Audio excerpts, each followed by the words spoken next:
You know, it probably see. I just woke up from my nap and I forgot to turn on my freaking microphone. Okay, let's try this again. Hello, you beautiful people, past, present, and future. Hello, Knight. Hello, Neo J. Hello, Titan. Yes, yeah, thank you, Titan, for catching that. Yeah, yeah, I just caught it. This old man just kind of. Oh man, I'm not even joking. I just woke up about maybe 5 minutes ago, and I almost forgot I was streaming tonight. So it's fine. We're good. I'm awake. But yeah, speaking Summer Smith from Rick and Morty versus any character. Yeah, loud and clear. Yes, we are loud and clear once more. Now, for today's stream, we're only going to do one level because I do have work tomorrow morning, but it's alright. Hey, at least we'll end off on an even number. Level 30, I think let's see, I think in order for us to equip the new twin blades that we have, or at least we're going to get, we need to be at least like level 30 or 31, something like that. Hydrates! Okay, I shall hydrate. Jacob, hello, welcome. I've got Coke. You know, I would drink water, but I didn't think to get water because I just need something to wake me up, so Coca-Cola it is. I finally beat Volume 1 for the second time. This time I made sure that each character was at least that yellow. Yes, absolutely. Yeah, Volume 1 is a pretty good introductory. It is very story heavy, but it does get the job done. It does its job very well. It does what it needs to. No? Or do you mean, wait a minute, do you mean Volume 1 of the original series? Or do you mean Volume 1 of this game? Either way, both are very good introductories to the story, I would say. Although Volume 1 of Infection is it's kind of difficult. Especially during that final boss. Oh god, that was yeah, if you're not too careful, he will catch you off guard. That's for sure. Man, let me tell you guys, it has been quite a work day, you know. I'm outside, I was outside all day, you know, I got called in some rain. I mean, it was a very nice rain. Volume 1 of GU? Oh yeah, Volume 1 of GU is pretty good. Very story heavy, but it does get the job done, I would say. I would say with the introductory to, with the secondary class, the Edge Punisher, oh god. You know, swinging around that large sword is very satisfying, and it really does, like, when you do the guard cancel, it makes the great sword just as fast as the twin blade, I would think. I am most certainly looking forward to that not twin blade, to the great sword when we do get to Volume 2. Let me tell you, just like, it's... Woo! Sorry. I am a little bit out. I am a little bit out of there today. Hopefully the caffeine kicks in. But yeah, I hope you're enjoying Volume 1 of GU. It is, honestly, it's a very good introduction to the GU series. And I think, like, Volume 2 is probably the best of the 3 games. But at the same time, you know, there's just something about Volume 1 that, like, you get introduced to these characters, the world art too. I mean, honestly, I want Bandai or Cyber, probably both, to make a fragment 2. I want to be able to play these classes. I never really used the greatsword. I mean, understandably so. So at first, the greatsword seems very slow and not really worth the effort. However, if you press guard right after you do your attack and deal damage, you cancel the animation, and then you could just quickly rack up damage that way. Twitter ruined Namco, Bandai since 2010 to say at least. I don't want to say they ruined it. I mean, Bandai still has released some pretty good games like Dragon Ball Z Spark and Zero. I really want to play that. It looks like a very good Dragon Ball game. It looks so cool. I mean, like, Bandai is still releasing good games. It's just like they're not releasing anything .hack, you know? They're just not releasing anything for it. It's such a shame. It is such a shame, you know? But yeah, Haseo versus Sun Jin Woo would be insane if done right. If anyone heard of Solo Leveling, I've heard of this series, but I have not watched it at all. I mean, I hear Solo Leveling is pretty cool anime.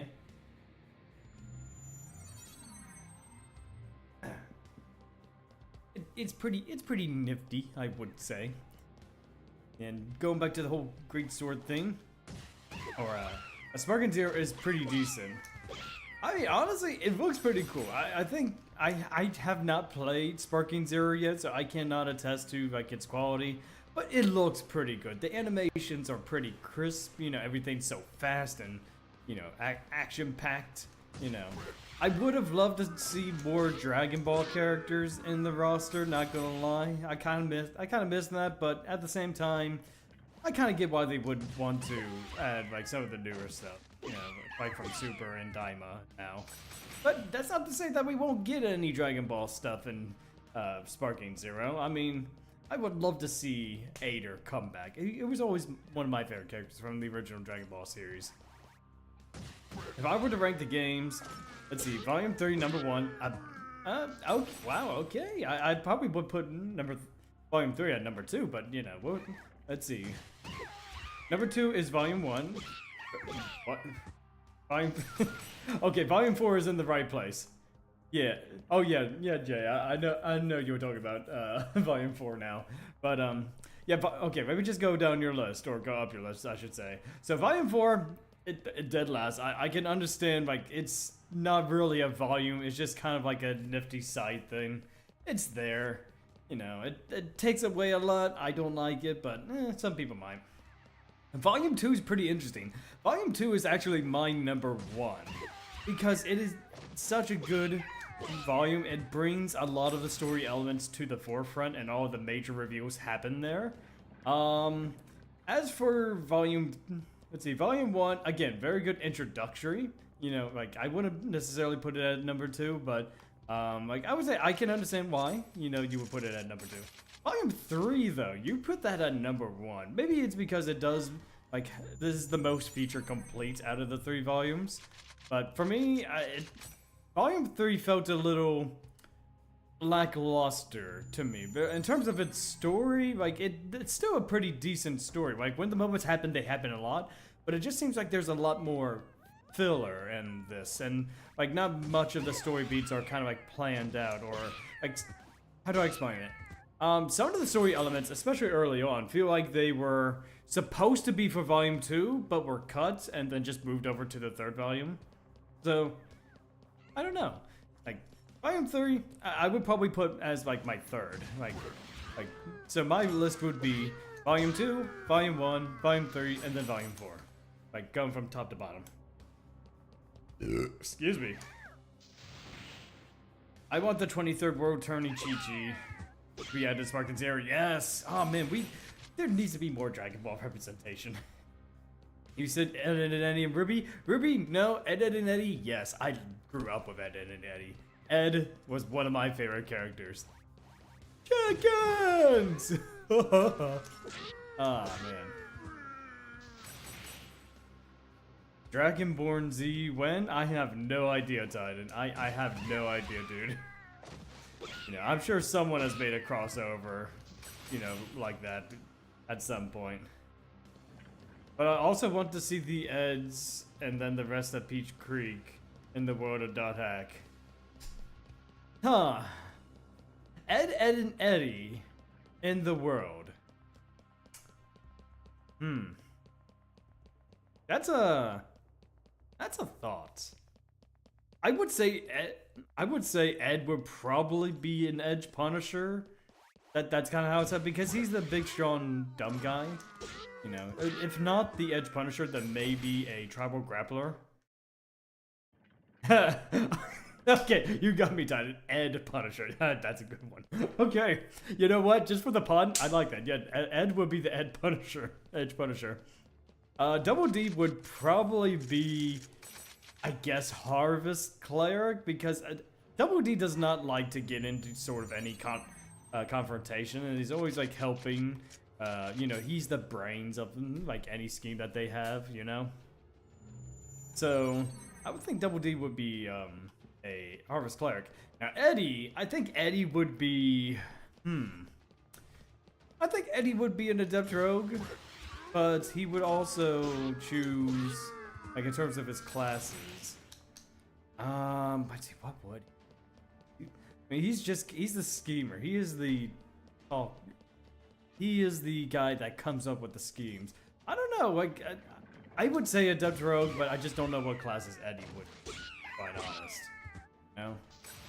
Maybe Macabre Dancer, like, that, I don't know why, because, you know, like, when I think, you know, Macabre Dancer, I'm thinking Bard, and, you know, Bards are charismatic and easily deceive. I don't know. I do not know.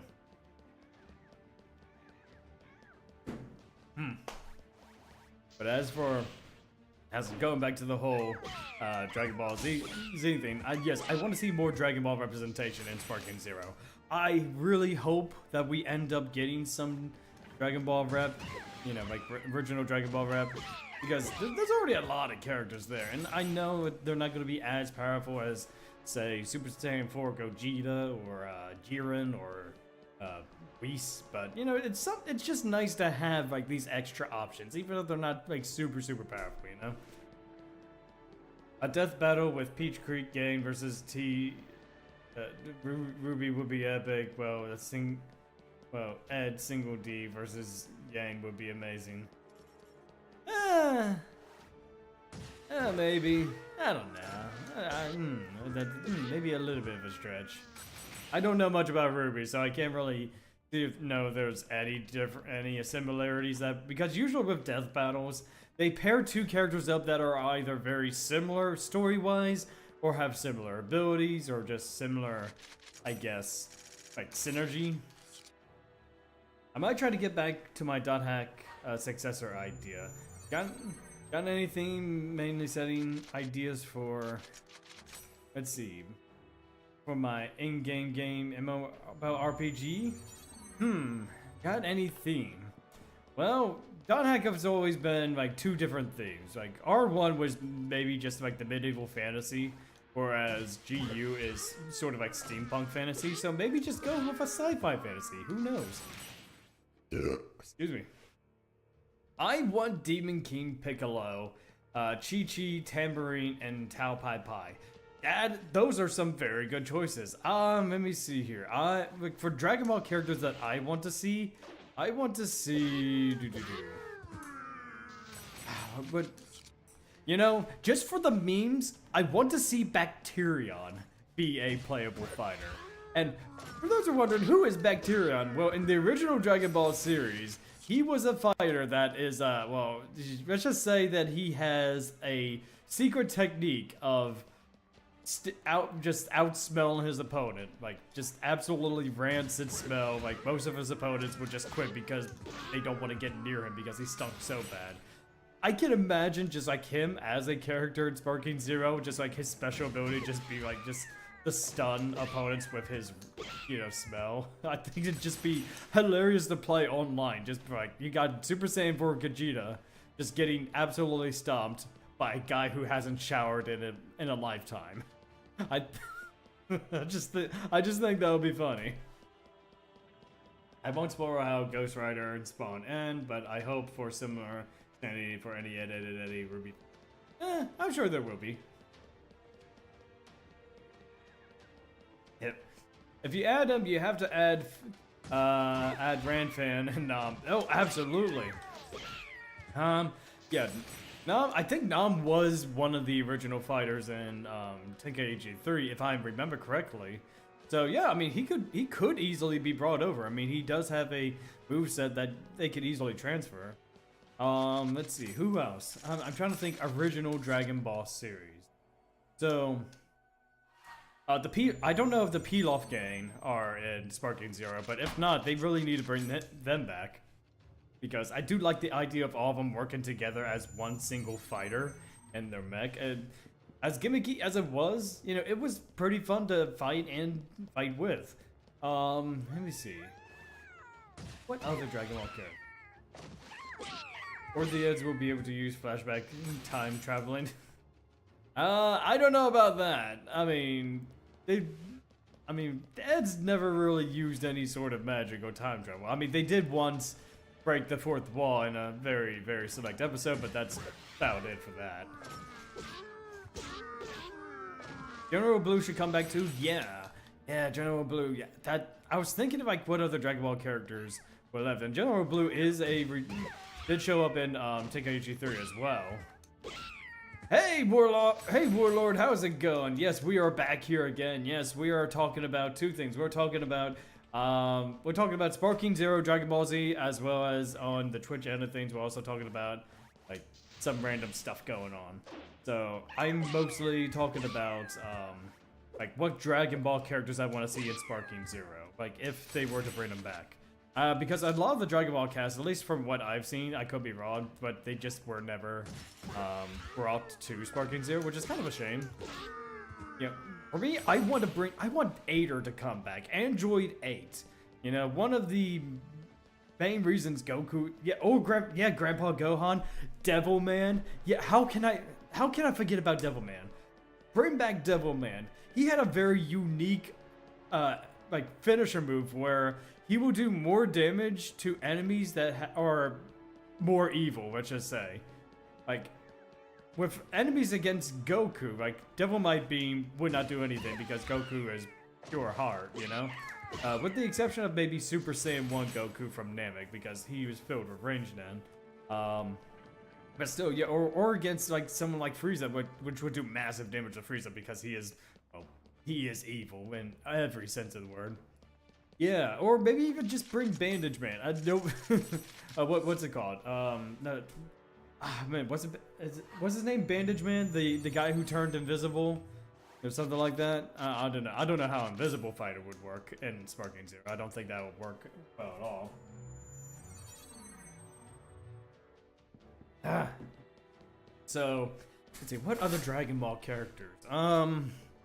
We pretty much got most of the cast representation from Z and Super, and a little bit of Daima from his DOC.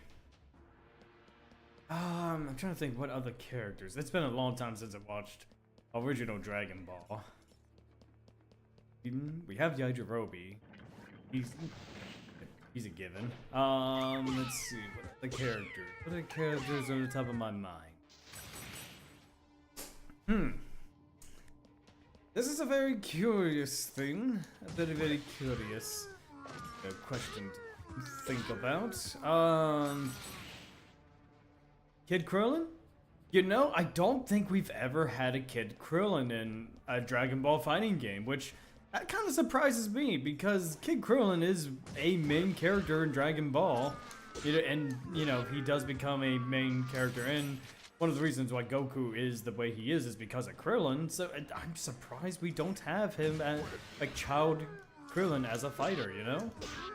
That is... Good thing. Let's see, we already have Roshi. I'm thinking of all the Dragon Ball cast. We do have Roshi and his Jackie Chan outfit. Well, I'm pretty sure his Jackie Chan outfit is... I don't see why they wouldn't. What else? Characters, gotta think. Maybe Dragon Ball Yamcha. Like, Dragon Ball Yamcha. Not Z Yamcha, but Dragon Ball Yamcha.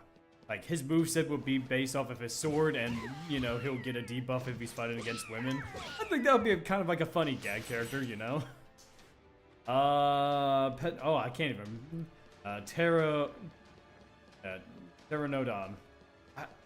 Let's see, who is he? I'm trying to remember who he is.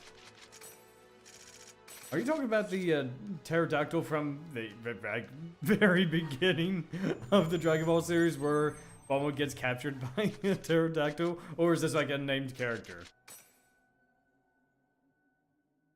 Yamcha versus anyone in Ruby? Well, again, Titan, I have not watched Ruby, so I have no idea, you know?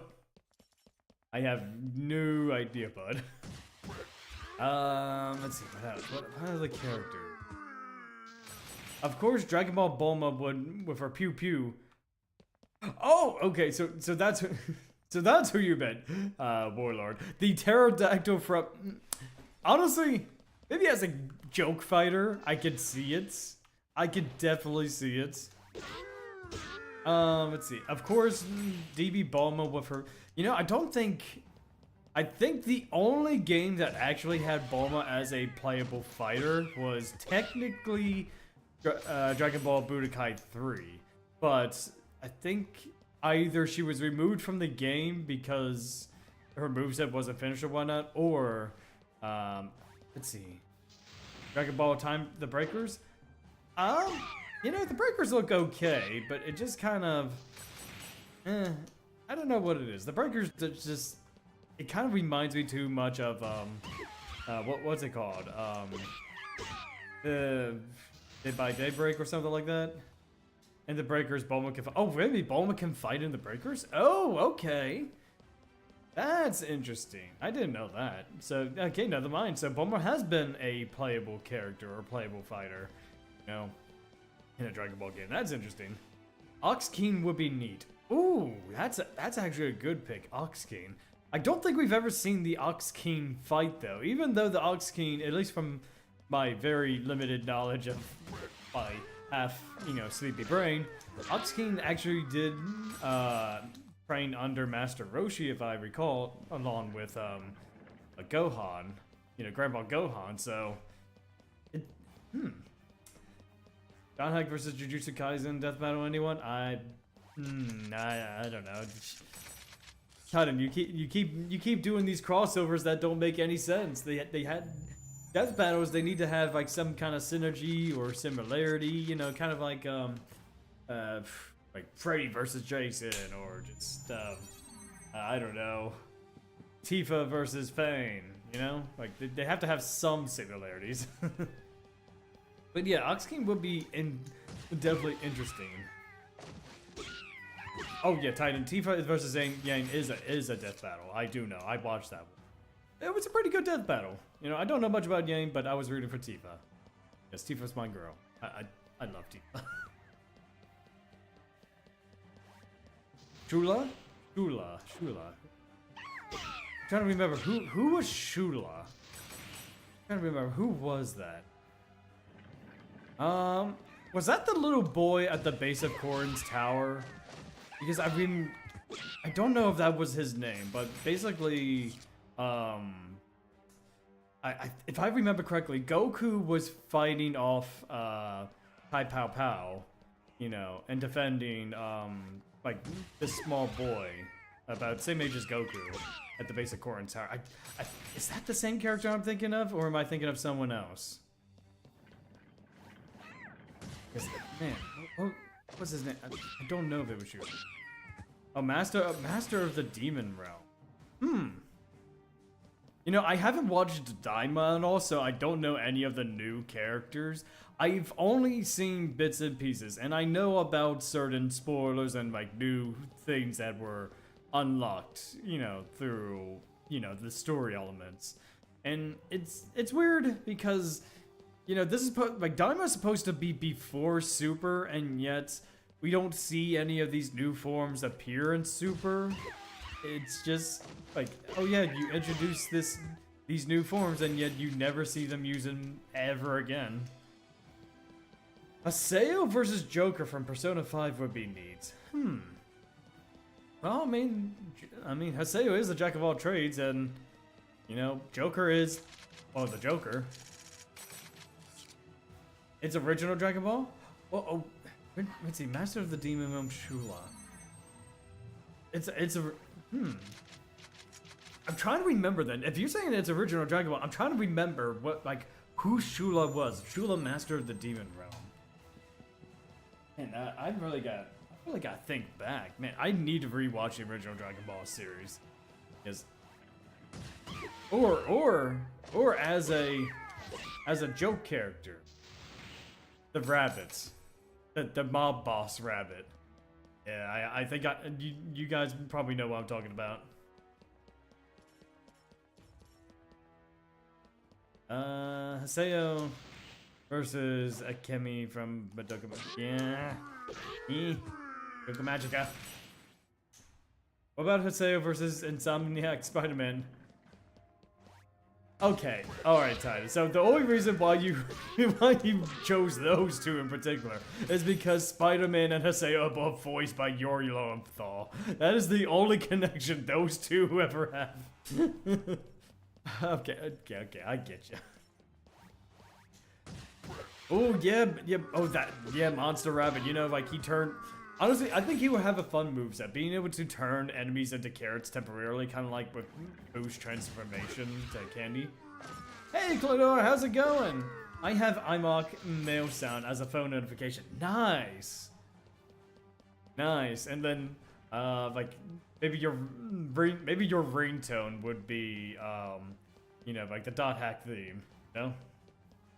Haseo versus Sasuke. Now, I would definitely choose that. Like that makes a lot of sense because both of them not only do both of them have like similarities in their aesthetic design, but they also have very similar character arcs. Funny enough, they both have Susanoo. Yeah, like Haseo has Scathe, and you know Sasuke has Susanoo. So I could definitely see that.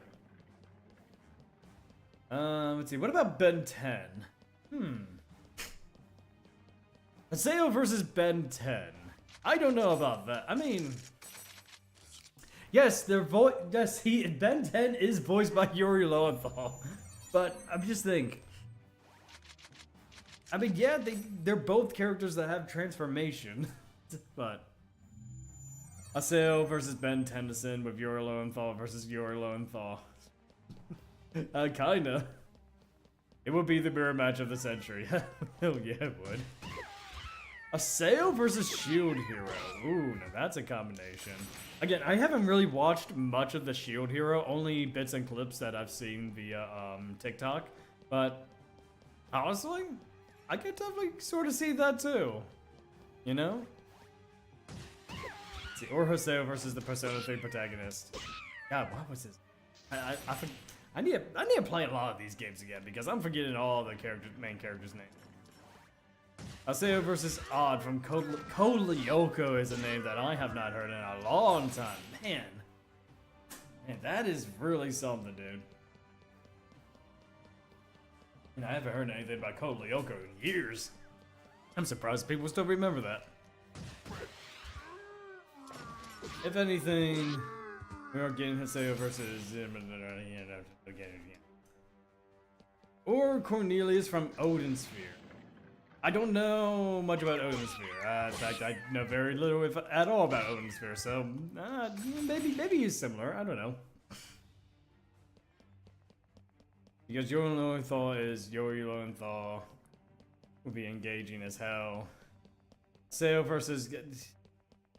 I don't know these characters. I don't know any of these characters. So many death battle recommendations, and most of them I just don't know about. I know Haseo, but I don't know any of these other characters that that you're saying, bud. I mean, I know, like, I really want to watch more anime, but it's just like time kind of gets to me sometimes, and I wish I had I wish I had more time to spend just to relax, watch all these wonderful anime. But what can you do, right? What can you do? Whew. Oh man, now I got the Code Lyoko theme stuck in my head. I get Code Lyoko, do do do do do do. Oh no! Streamlabs! Why would you do that? No! Oh no, Clone Noah. I don't know if you can hear me, bud, but you forgot to space out him and he. Because for whatever reason, the chat recognized, like, I don't know how to explain it, Clone Noah, but like when you went to type that out, like you forgot to put the space in between the periods, so the Twitch chat thought it was a link. Oops. It's alright. It's alright. Streamlabs is just like, look, Streamlabs has been on edge here as of late. Ever since that one guy. No, you're fine. You're fine. I had to put on link protection again because some guy was being a jerk about having me watch one of his videos. That honestly, it very, very shady. Let me tell you about that. Yeah, let me go ahead and tell you guys about that real quick. So the other, I would say like about a week ago, I was playing Cooking Companions with Empty Milkies. It was a game that she gave me, you know, it was one of her recommended games, and we played it on stream. Well, at the very end of the stream, this guy came in, you know, he was a new viewer and whatnot. He was like, oh yeah, hi, how's it going? I actually make music. And with that, now, hey, that's cool, that's cool. And then all of a sudden, he posted a link in our chat, and I'm like, okay, you know, what? We're not going to watch it right now, but, you know, I'll watch it offline and then tell you what we thought of it afterwards. And then he starts to swear at me. And then we're like, no, we're not doing that. And then we banned him immediately soon after. Like, yeah, so that's why there's now a link protection with these things. It's one guy messed it up for everyone. Not my fault for not double checking spelling. Hey, it happens. I do it a lot, you know. It's just you do need to be careful about the spacing now. Just so that way it doesn't catch it. But let me read your last message now that I think about it. Cornelius is also voiced by him. He's a sword-wielding bunny with lightning abilities. Ooh, that sounds hilarious. Excuse me. Mega Man versus Mega Man EXE versus Haseo. Now, I'm really glad you spaced that out. I'm really glad you spaced that out, Scott. Yes, you never know. But I don't like. Is that like a creepypasta Mega Man EXE? I don't know. Ovan versus Renor from Expedition 33. I want to play Expedition 33. I want to play that game so much. I just don't know. I know it's $50, but I don't got $50 at the moment. Beans. You know, why can't money just go? I love how driving controls in GU went from terrible to buttery smooth after the next volume. I mean, I would say, like, I have the PS2 version.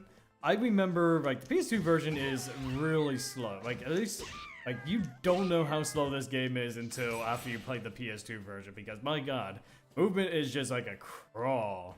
Like, you thought, like, this grind was bad now? Like, just imagine this, but, like, half of the speed. Like, if we were to do the PS2 version and do this, it would take years. I'm not, no joking, it would take years for us to finish.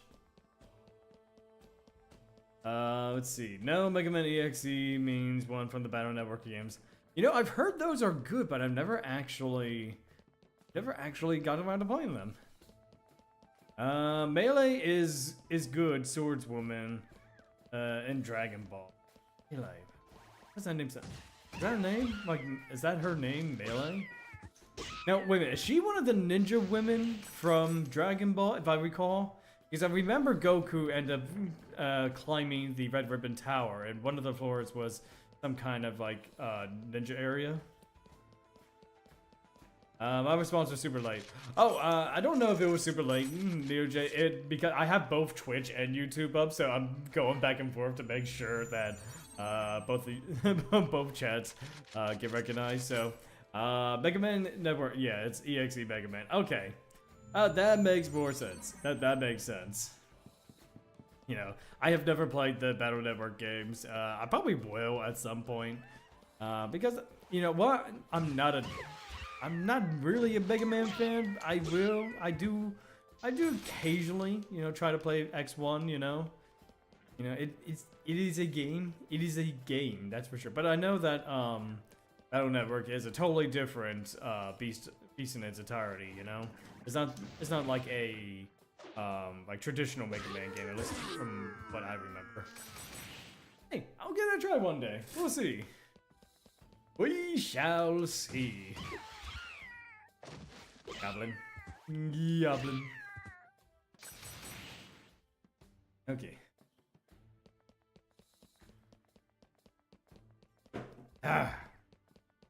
You know, there's something satisfying about drinking a soda from a glass bottle. You know what I mean? I don't know what it is. I think glass bottles like have the best tasting Coke or best tasting whatever, you know? Like bottles are fine, you know? I'll drink Coke from a bottle or something, but glass bottles though. It's just like whatever reason that taste is just superb. There's an anime of it too. Some of the characters are also voiced by Ed and Ed. Oh, really now? Interesting. You know, hey, good for them for getting more work because the voice actors who played Ed and Eddie really did a fantastic job. You know, with those roles. No, I know you're not joking. I think that's pretty cool. I think that's really awesome. You know, I mean, they definitely deserve it based off of their experience from, you know, that show. And honestly, hey, I'm pretty hyped. You know, if they voice those characters, you don't get that weird aluminum taste. Yeah, it's just like for whatever reason the metallic, like I think I can drink like soda from a can, like a soda can, but like you said, there's kind of like this like aluminum taste to it. You know, just like it's very subtle, but you know it's there. You know, it is a very weird feeling. The cast, Double D is number man. Ed is Bass. Kira and Ed are both superhuman, so there's that. Yeah, I mean, there's... Well, Ed is definitely superhuman. Like, probably on rival with Superman at times.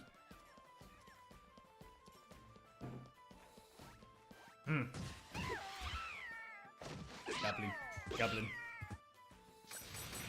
Let's see, the cast that Ed and Eddie were in the Ocean dub. Gundam Seed. Yeah, I haven't watched Gundam in such a long time either. Like, I remember watching a lot of these shows growing up, but I cannot for the life of me remember, like, the details of each.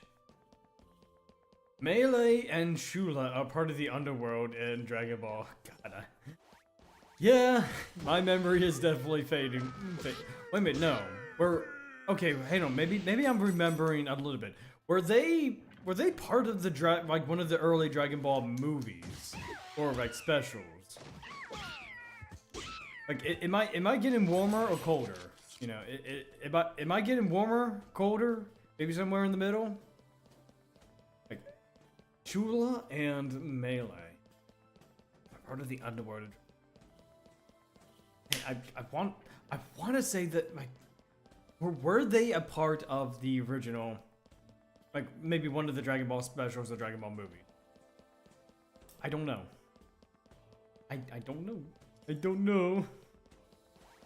Sam Vincent, who voices Double D, voices Athun, Zala, and Gundam Seed. Interesting. Very, very interesting. You know, I really do need to watch all these shows again, man. It's just like so much good stuff out there, you know? Man, I got 99 of everything now. I got 99 problems, and Fairy Orb is one of them.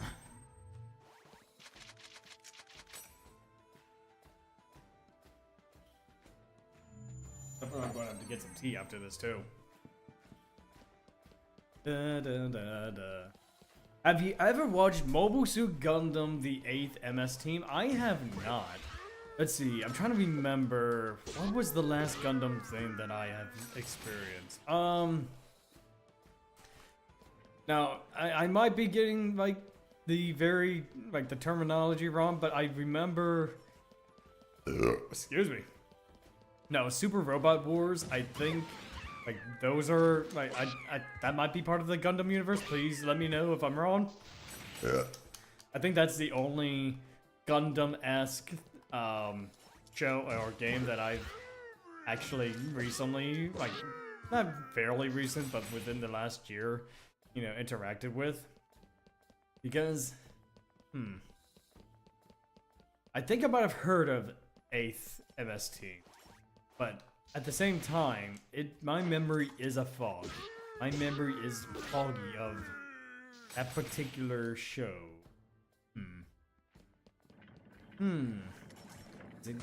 I think it was the original series of Mobile Suit Gundam. Like, I think it would, because I remember bits and pieces of the original show. Now, I say original, but just based off of my memory of growing up watching it. So I remember, let's see. Just, God, what was the plot? Oh man, another fun team battle would be Eri versus Samus. I know who Samus is, definitely, but Eri. Who is Eri? Who is Eri? Or Eri? Names are hard, guys. Names are very hard. Samus, I think, has a lot of potential to be a good death battle combatant, because, you know, Samus has a lot of abilities over many stretches of the games. You know, you could definitely pull a lot of sources from that. And I have no idea who Eri is. So if you can please explain Knight who Eri is, and then maybe, just maybe, we have a death battle. It's time for a death battle. Boop boop boop doop boop doo boom boom boom boom boom. Holy song is gonna be stuck in my head all night, I can tell. Ooh, okay. I wasn't expecting to hit both of those goblins, to be quite honest, so that's interesting.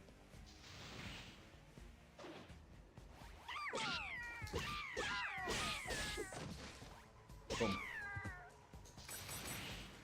330 experience. We are getting there, and we're almost in level 30. We are almost at level 30, guys. We are certainly there.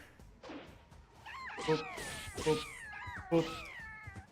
Eri is from an old 6-episode anime. She's another BA bounty hunter who is hunting alien parasite that killed her brother. Ooh, okay. Let's see. That actually sounds like a pretty, that sounds like a very cool anime, and it's very similar to Samus, so yeah, I would agree that probably would make a good death battle. I feel like the only good death battle episode was Omni-Man versus Homelander. Yeah, I would say that was pretty good. Like, death battle does have its pretty good matchups, but there are some that are very questionable. Like, I think my biggest gripe with death battle is that, like, when they do, like, the big matchups, like Goku versus Superman, yes, you could probably make an argument that Superman probably would win in some cases, but every time they do Superman versus Goku, Superman always wins. It's crazy to me how much Superman wins that death battle, you know? Even though, like, every feat of strength that Goku has is on par, you know, with Superman in a lot of ways, you know? I mean, maybe there actually is something behind it. I don't know. Maybe it's because I prefer seeing Goku more than Superman. Maybe I do have a little bit of a bias, but I don't know. I just feel like the death battles involving, like, say, those two, yeah, I think they have a pretty good bias as well. I mean, they even poke fun of it, I think, in one of the Superman versus Goku episodes, where the voice of Goku from Masako X, who voiced Bridge Goku, actually, you know, pointed this out in their own episode, not in their own episode, but in one of the death battles. Be like, how could Superman win? You know, Goku is better or whatnot. It's been a long time since that one, but. Yeah, I do have a little bit of gripe when it comes to death battle, but they are still entertaining. Like, especially now with their newer animations that go along with these episodes. Yeah, it's entertaining. It's mindless fun, you know? I think the last one that I watched from that was Kratos versus Ashura. That was the last death battle I watched of theirs. And honestly, I really did enjoy that. And they actually went and did both outcomes. Well, I think it was Kratos that won initially. They also showed, like, the other side of, like, what if Ashura won? And I like that. They need to do that more often if they don't do it already. just showing both potential endings, you know? Superman is just kind of ridiculous and shouldn't be in Death Battle.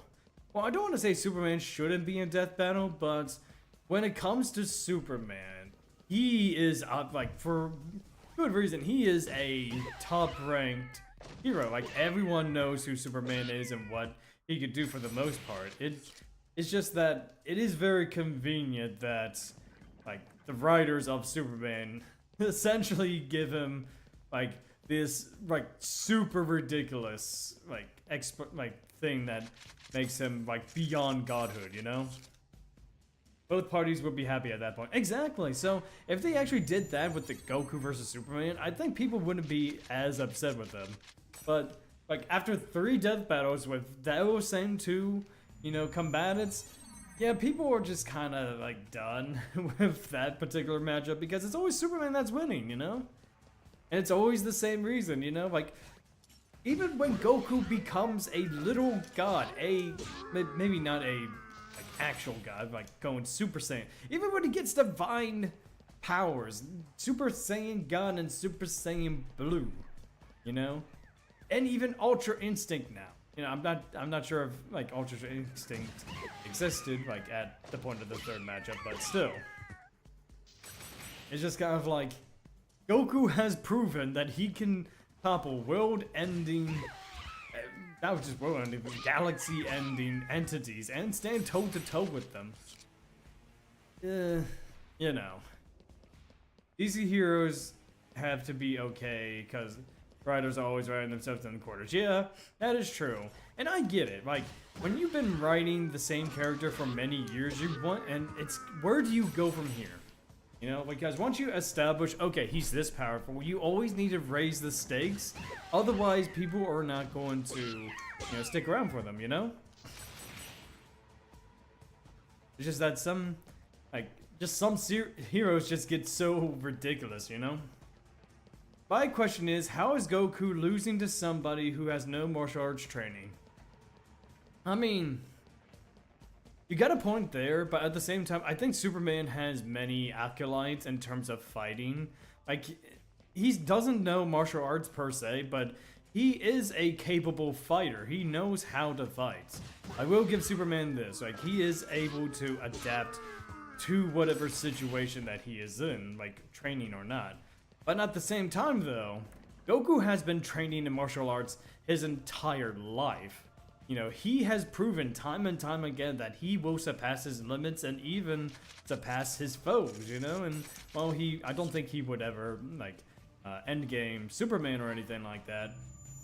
I think he would at least prove that he is, in fact, superior. But also showing, you know, that, hey, you know, this is just a fight, you know, especially since Superman is a good guy. He's not going to, Superman was trained by Batman how to fight in Prime Earth. Really now? Okay, so, like, depending on how many years that is, I don't think, like, Superman's, like, time of training would be as long as Goku. Because, like I said, Goku has been training pretty much his whole life since he was, like, 10 or 14, something like that. Superman actually learned a Kryptonian martial... Really now? Okay, so never mind. I kind of take my statement back. So it just kind of goes down to whose fighting techniques and whose martial arts are superior, I guess, in that way, you know? Man, my nose is itchy. My nose, you know, good thing the break's going to come up soon. But yeah, I would say at this point, it just depends on whose combat technique is superior then. Since both of them do know martial arts, you know, nice from what you're telling me. I guess it really all depends on, like, their fighting style and, like, what it is that they are doing, you know? I'm trying to think. Because both Superman and Goku have forms that, at least from my limited knowledge of Superman, like, that enhance their abilities. Like, Superman gets his powers from the sun, essentially, right? You know, and while he can, you know, he can't fight without access to the sun gives him strength, you know? I guess he does have the weakness of kryptonite, but, you know, like, I'm sure there are plenty of times where Kryptonite either he perseveres through it, or just kind of, or he's learned to adapt, with it, Whereas Goku, I guess you can kind of say that his naivete might be a weakness, but even then, like, he has shown that he is willing to fight to the end, like, to protect his friends and his home, and will spare, like, even the most evil of people, because Goku has never actually ended anyone. He's never actually... I'm trying to think, like, he's never actually killed anyone in the Dragon Ball series, to my... Okay, excuse me, I'm gonna take that back. Goku actually has... Goku actually has ended a lot of lives, but it's not in Dragon Ball Z. Well... Goku actually did end up ending a lot of people in the original Dragon Ball series during that raid against the Red Ribbon Army. I mean, so many lives lost there. So, technically Goku has a high body count, now that I think about it. It's kind of weird to think about. It's kind of weird to just say that, Because when people would say, oh, Goku has never actually defeated, and like fully defeated and ended any villain, There's the area in space where there's multiple suns. Goku would have instant transmission and to have snap out of place. Oh yeah, that is true too. But instant transmission. Yeah, like instant transmission is, as the name implies, it's instant. It would be faster than any speed that Superman would have. So I guess that would be a point for Goku. Goku's killed Yurkon and Z. That is true. Okay, so we got one enemy that he has defeated, like properly killed. Because I'm trying to think, he didn't kill his brother. That was Piccolo. He didn't kill Vegeta. He actually spared Vegeta. He spared Frieza, but then Frieza retaliated against him. But even Goku's final attack didn't exactly finish Frieza off. It was actually Trunks that did later on. And then when it comes to Cell, Goku sacrificed himself to put... Cell blew himself up, along with King Kai's planet. And Buu, I mean... You can really make a case for Majin Buu or Kid Buu that Goku technically didn't, end Kid Buu. He was reincarnated into Oob. So you can make an argument for that, sort of, maybe. But... I would say, he doesn't really, I'm trying to think. I don't think, in terms of, any major villains or any, thing, in Z in particular, he hasn't really, ended so many people. Oceanus Shenron was tearing Goku up until he got help. Oh, from GT? Yes. Man, GT was... I know a lot of people didn't like GT, but I actually loved Dragon Ball GT. It was weird, at the beginning, at least the first half of Dragon Ball GT was very similar to Dragon Ball, Dragon Ball. Going out into the world trying to find the Dragon Balls, adventure and whatnot. Goku is very limited as to what he could do because of his kid form. And there are just so many good things in Dragon Ball GT that honestly just make it worth it to watch. I mean, Super Saiyan 4. Yeah, GT is super underrated. You got the Super Saiyan 4 transformation, the initial transformation from Goku and how Baby was kind of taunting Goku and saying, you don't want to go ahead and kill me? If you kill me, you kill Vegeta. And then Goku's more or less like, I don't care. I'm going to defeat you anyway. That primal instinct. Goku is not Goku. He is Kakarot. Dragon Ball GT? No, Dragon Ball GT. Yeah, it's just kind of it's just... Honestly, GT is so good. Not every villain works, but I like the idea of Super 17. I think that worked pretty well. Omega Shonen is, one of my favorite villains in Dragon Ball. Just the idea of... everyone using the Dragon Ball so much, it collected negative energy and created these 7 evil dragons. DC power isn't worth scaling, considering Raven can just say no to the concept of creation. That is true too, that is That is so true. Like, he could just say no. Or she could just say no. Yeah, so there's really no power scaling in DC Comics. And even to an extent, there's really no power scaling in Dragon Ball either, because there's always going to be someone who is stronger than gods or divine. Like, where do you go from divine? Where do you go from Xenos, you know? Like, where do you go from there? I don't know. I don't know, man. Excuse me. Alright, friends, we are going to be going on a quick break here in a second, so why don't you go ahead and grab yourself a snack and a nice low drink, and we'll be right back after these messages.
Alright, we are back, and let's go ahead and catch up with what you guys said in the chat.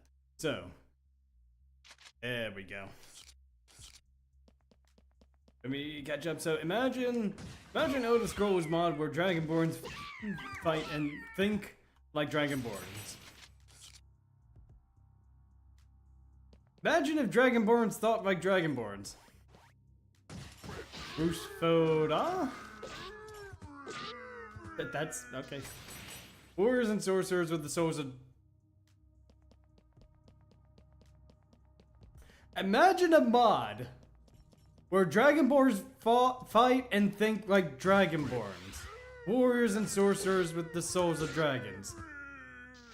Hey Titan, I have a game recommendation for you. If you really want to play a Elder Scrolls game where you can be a Dragonborn, there's this really awesome game. I think you'll love it. It's called Skyrim. No downloads needed, except for if you want to buy the whole game. You know, I think you would love Skyrim. You know, like if you really want to play a Dragonborn that fights like a Dragonborn, you know, and has the soul of dragons, Skyrim. And Elder Scrolls mod for Oblivions or Skyrim was being styled Dragon Ball. That would be awesome. That probably would be pretty cool. Spoiler. So everybody's saying how bad Netflix DMC is. Darkness, like, oh no, no. Look, I don't care much for the DMC anime, but it wasn't horrible. Now, I respect your opinion, but let me just tell you, I looked into DMC, the DMC anime. My God, where did I go? Look, I looked into this. Like after our last conversation, I looked at the DMC anime. They, like, the creator of that show has never played a Devil May Cry game. You wanna know why? Because one, they did our boy Dante dirty.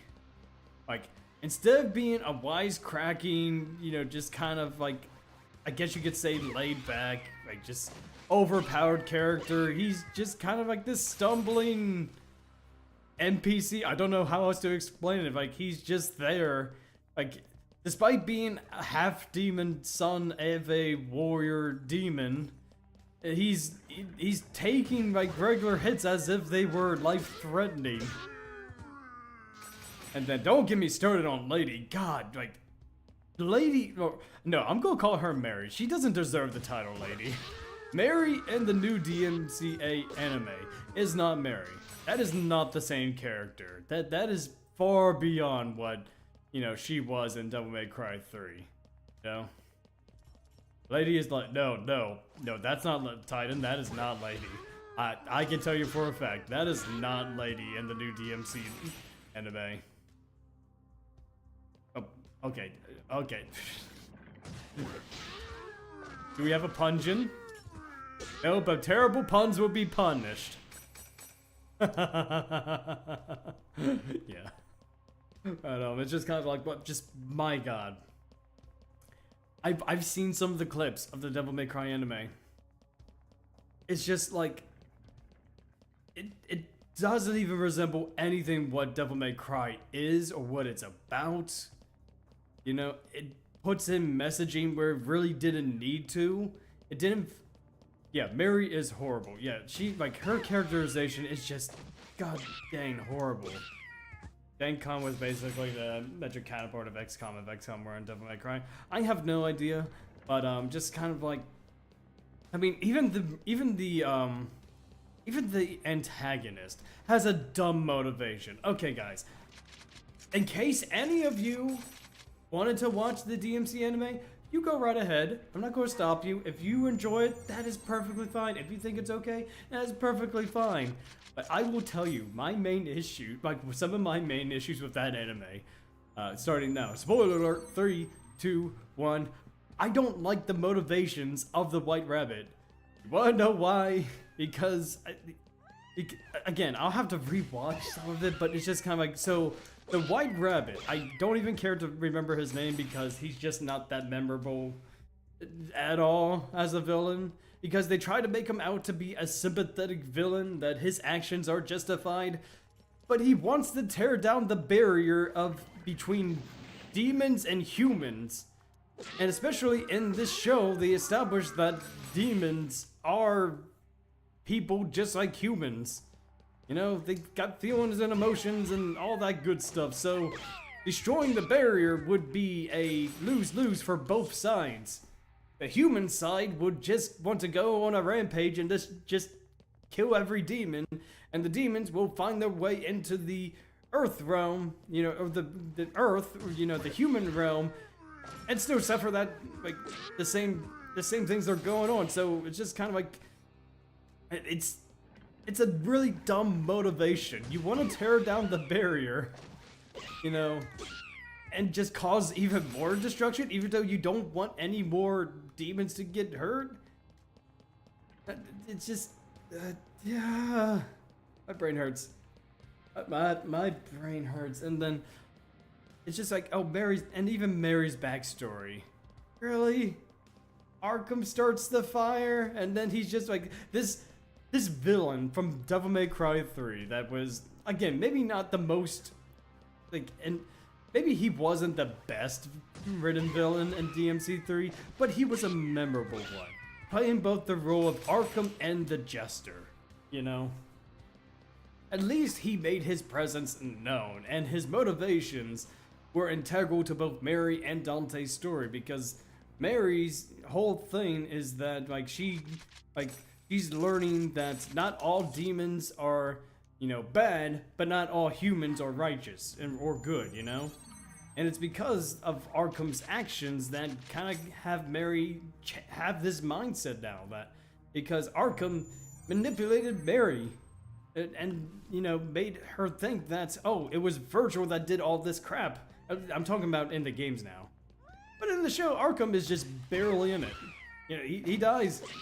Yeah, this antagonist, he just dies. Also, apparently Mary stole Dante's catchphrase, jackpot. Mary is the one that says jackpot. No, it's Dante. That's Dante's line.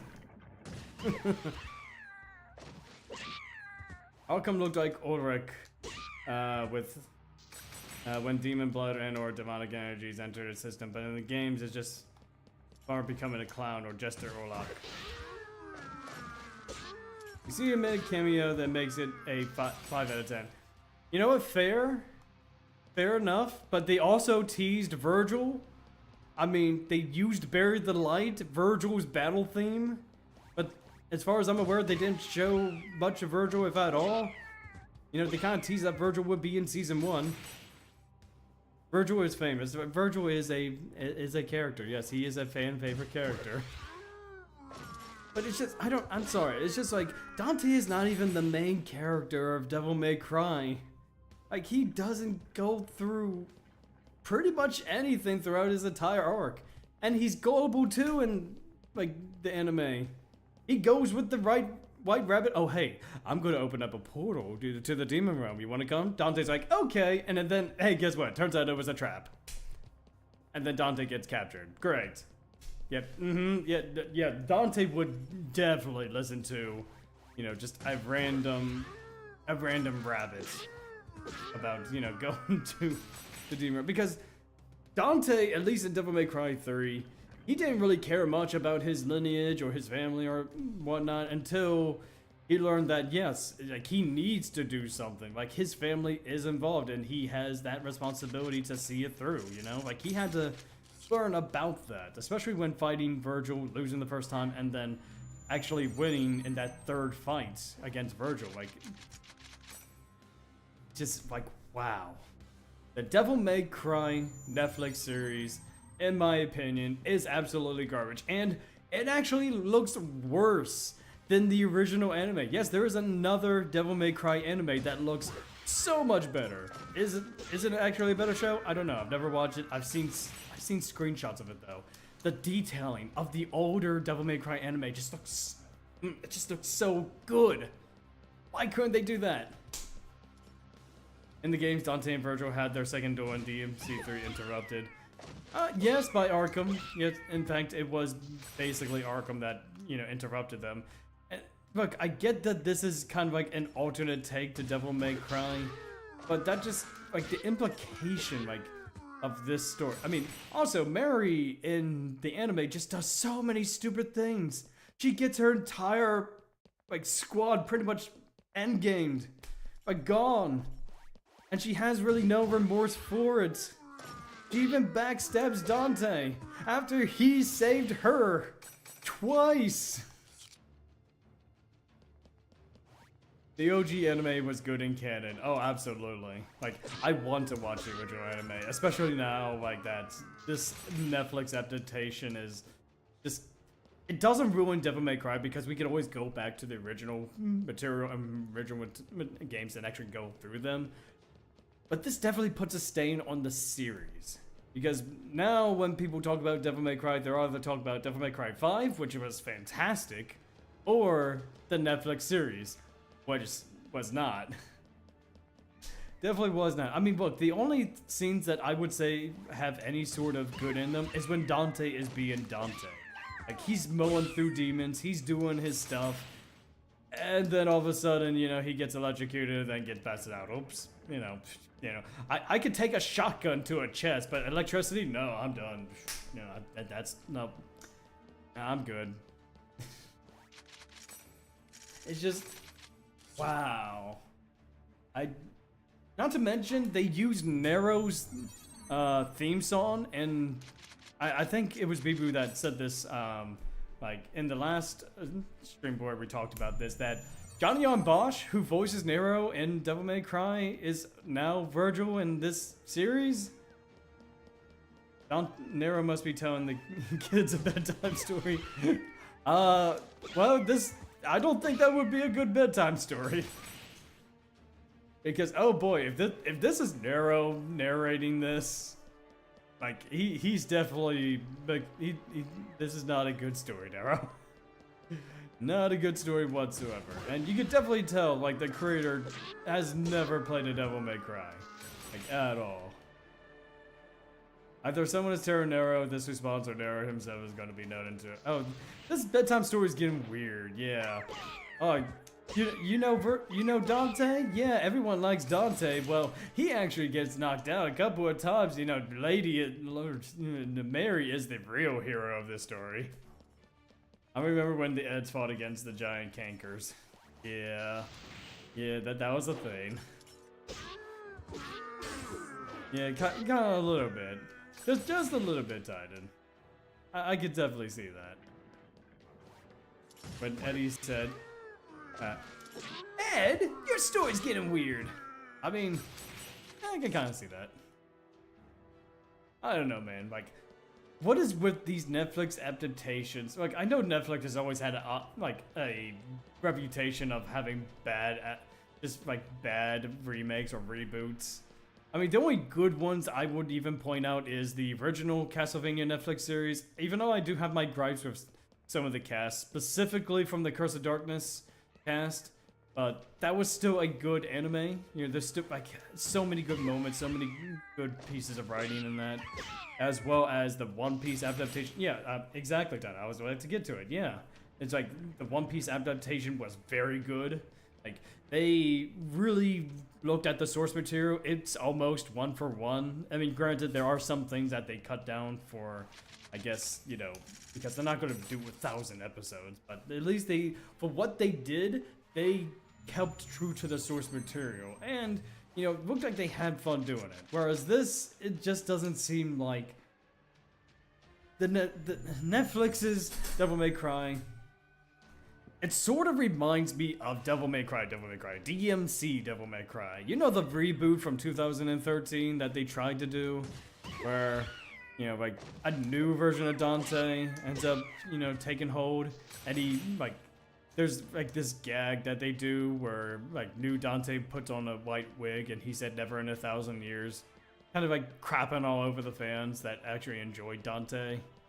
That's kind of how this feels. Like, this Netflix adaptation is very similar to that game. Only at least with that game, you can probably say that DMC Devil May Cry has some good gameplay. So there is some merit to even going through it. But otherwise, like, what does the show do that is, God, how can I say this? What does the show do that we haven't seen already in other shows that, like, even in its own series, you know? Like, there's just so many characters that they could pull from, you know? And there's so many different stories they can adapt. Why did they not just go with the already established, you know, stuff? And you can kind of consider the White Rabbit being a, you know, a sort of, like, they're pulling from the manga. Even then, I think the White Rabbit was a minor demon. He wasn't really all that important, but now he's important in the show.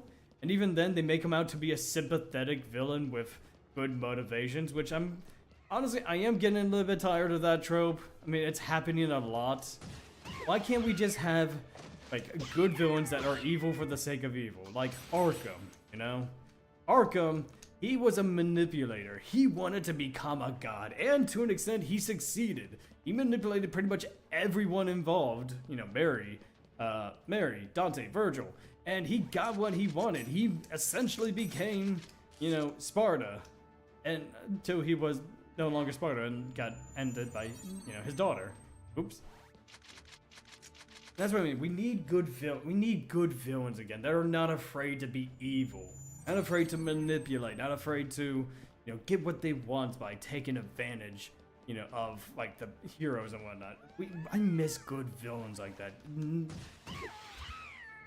But yeah, seriously, the short 15 Sparta's backstory is bizarro-centric. Yeah, it's just like, it just makes no sense, you know? Like, I get you want to do your own adaptation. You want to write your own story, but then write your own story. Don't take what's already established and just butcher it so that way you can get some brownie points with your colleagues, you know?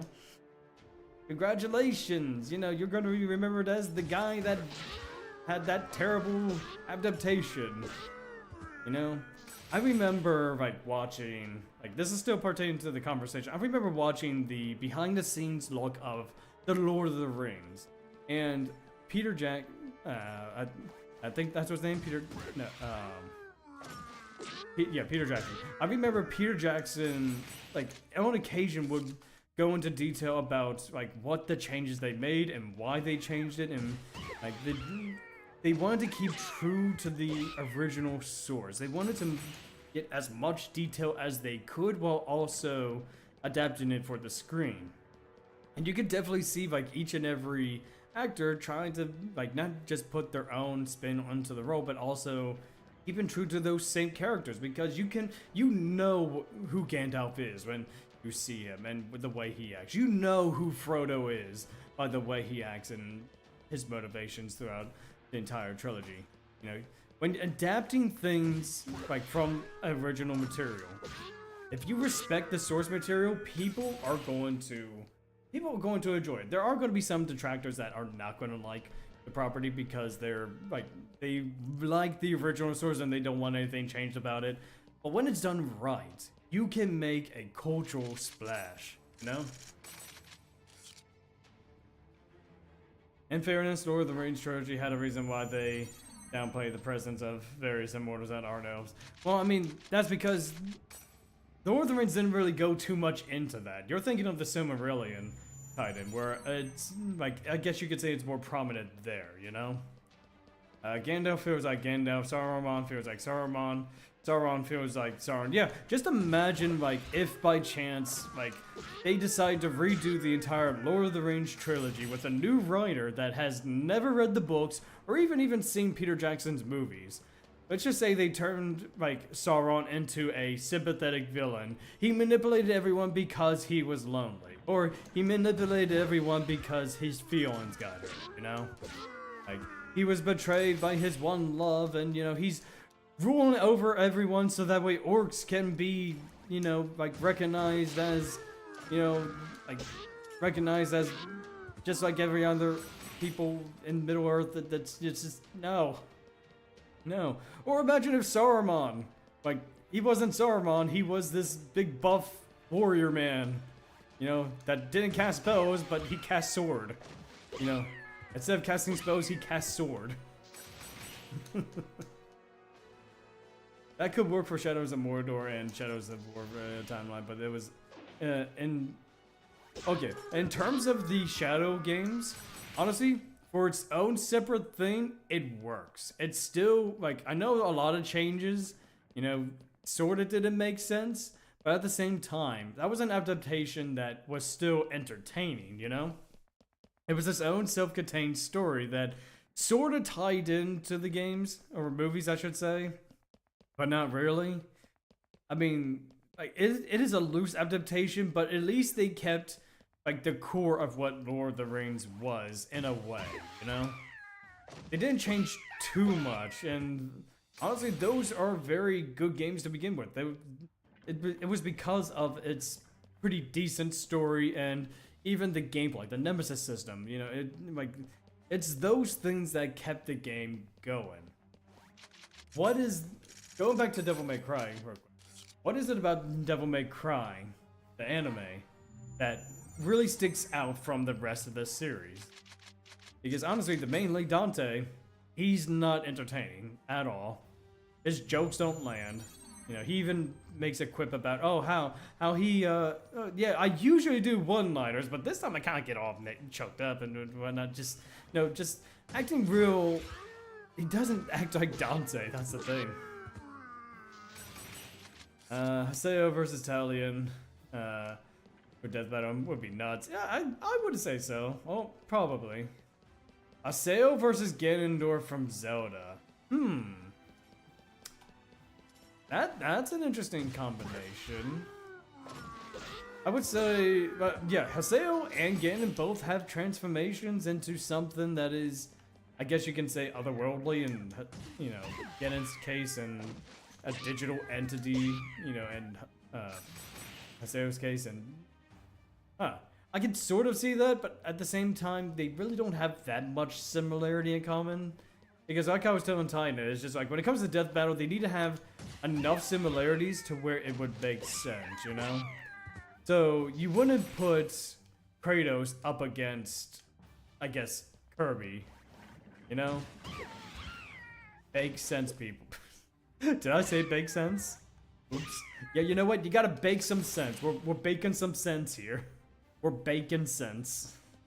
Yes, bacon sense. Ooh, that bacon sense. I thought you said bacon sense. Honestly, I might have accidentally said bacon sense. But, you know what? I'm gonna find a way to use that. Because actually, that sounds funny. Haseo Ovan Fusion versus Omnimon. I mean, if you really want to be technical, Haseo Ovan Fusion has happened in Volume 4. With, you know, Haseo's 4th form for Scathe. I don't know, 4th form? No, excuse me, 5th form. Haseo's 5th form. Yeah, you could sort of think. I don't know, because here's the thing about using Haseo. Haseo is a digital character, whereas Omni-Man is a physical character. It kind of doesn't make too much sense, because first and foremost, Haseo has data drain. Kitten, you use Netflix? I use other people's Netflixes to watch some shows, yes. I don't pay for my own. Omni-Man versus Pink Diamond is overdue, I said. Pink Diamond, is that from Steven Universe? Because that sounds familiar. That sounds familiar. Well, yeah, the thing that with using Haseo and any other physical character, Haseo is a digital character, so I don't think it would be kind of like a fair matchup, you know? On the one hand, Haseo is made of data, so like deleting him probably would be something. But on the other hand, Haseo does have data drain, you know, from Scathe. So any opponent that he will go up against, you know, assuming that he has enough, you know, morale, he could just data drain his opponents, revert them to their base, I guess, abilities, or, you know, feature, like, Omni-Man would just be man, and then just kind of defeat him then. So there is a sort of, it is a sort of weirdness in doing any sort of death battle with Haseo. Like, unless there's, like, another digital character, like, Kirito, like, I think that's a big one, Kirito versus Haseo. Haseo versus Homelander could be engaging. Again, maybe, maybe not. I don't know. Homelander is a different ballpark. You know, he's definitely a something.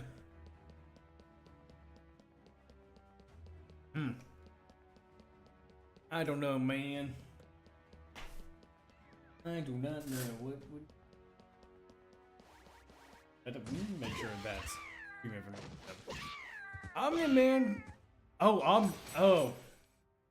I am so sorry. I am so sorry, Warlord. I thought you were trying to spell Omni-Man. Omni-Mon. Okay, I'm gonna have to take a look at what it actually looks like. Because I have no idea what Omni-Mom... Omni-Mom? Omni-Mon. That's a name. Let's see. Digimon.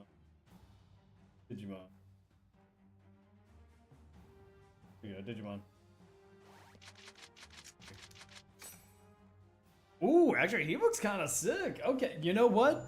I can see some design similarities between Omni-Mon and Haseo because they both have similar color schemes and design. So, honestly, Avatar battle against Omni-Mon. Honestly, I would love to see that. This guy looks sick. This guy looks so cool. Let's get. You know what? Hey, let's go for it. Death battle, make that happen. I would love to see that. I really need to get into the Digimon series again. I did play Cyber Sleuth way back when, but I never actually finished it. I actually kind of got stuck in a certain section. I don't remember where I got stuck. I just remember getting lost all the time, trying to figure out where to go for the most part. I think I tried to go back to it like a long time ago, but again, it was just one of those things where I just didn't know what to do. I didn't know where to go. It just kind of went from there, you know? Boom. Boop. And a boop.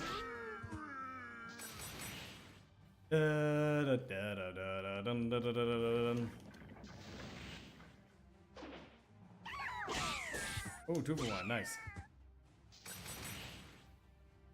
Let's see, we're 642 experience. We are, in fact, getting there. We are here. We are doing the best that we can. I hope all of you are having a fantastic night. Tron versus Haseo. Ooh, now that will be interesting. Yeah, okay, they're both digital characters. I would say we do know how Tron fights in both like his original movie and in Kingdom Hearts. But would that be a fair fight though? Because think of it this way, Knight. Haseo has not just one set of weapons. I mean, Tron has a discus. Like, he's got one discus that, yes, that he can use to manipulate the code, and just kind of like do some damage from that. But Haseo's got twin blades, he's got a greatsword, he's got a scythe, dual guns, and a very powerful long sword that deals 8 different ways of doing damage. Isn't the game character designs based off of Norse mythology? It probably is. I know some of the names in .hack I think are like go back to Celtic roots, I believe.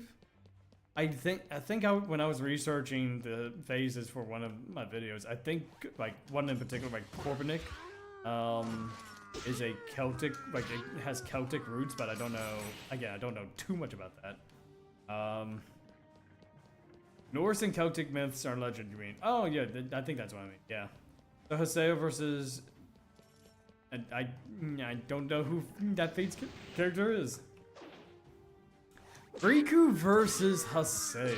Ooh, okay. Now that is interesting because they both have very they both have very similar arcs where they become jerks at the very beginning, succumbing to a darker power, but learning that with the power of friendship and their own abilities, they end up coming to the light.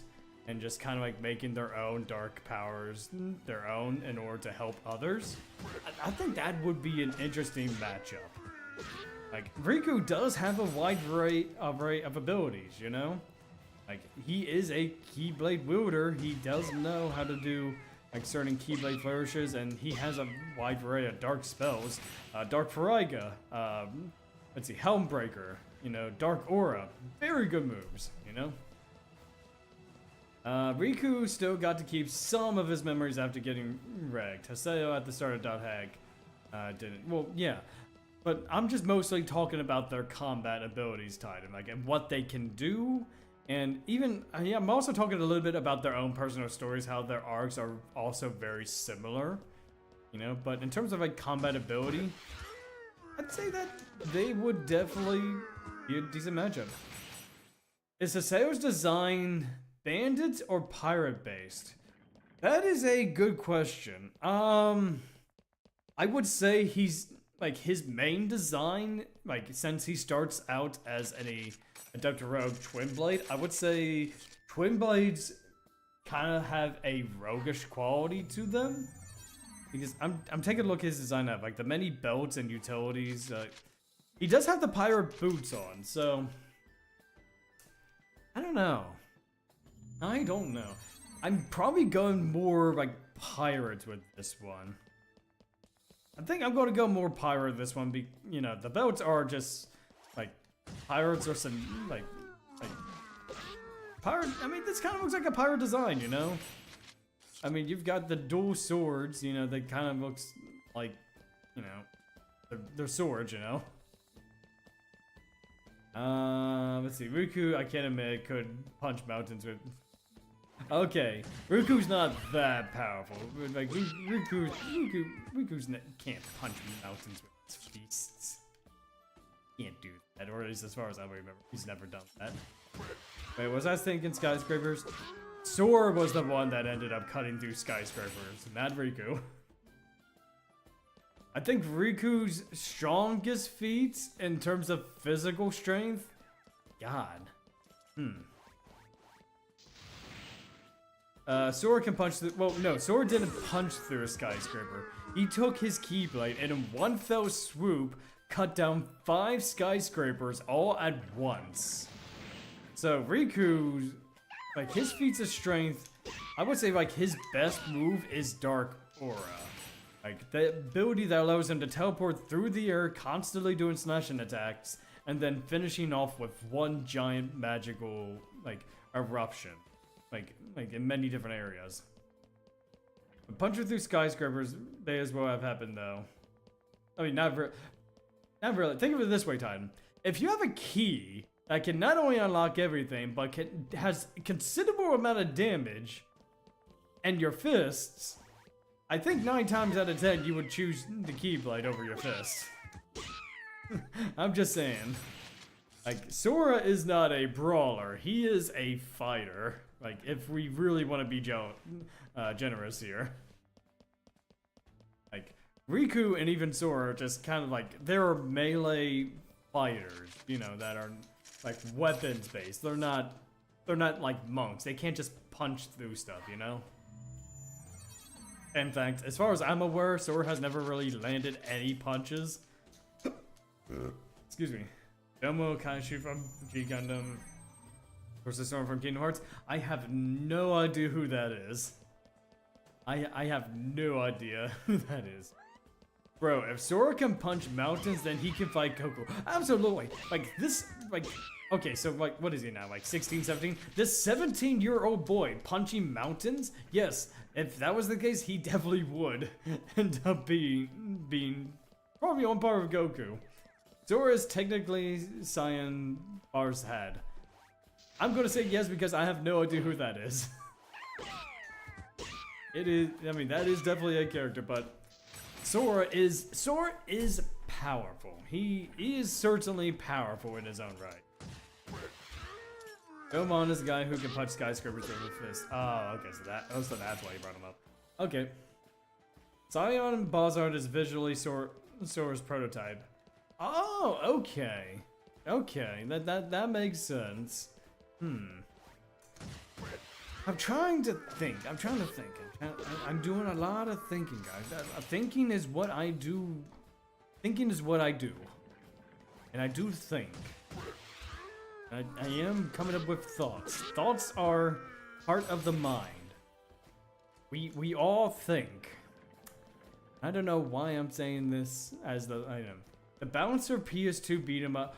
Oh, so is that his name? Is that really his name? Scion Barshead? I thought he had a different name, like from the Bouncer. I remember that game. I've never played it, but I've seen gameplay of it. It looks janky as anything, like early PS2 jank. It's just like, wow. Okay, I can definitely see it now. Like, I know which character you're talking about. Yeah, Sora's prototype. I would say he might be, he will most likely be the one to punch mountains or suplex them. Let's be fair. If a train can be suplexed, I'm sure a mountain could too, you know? I'm pretty sure that could happen.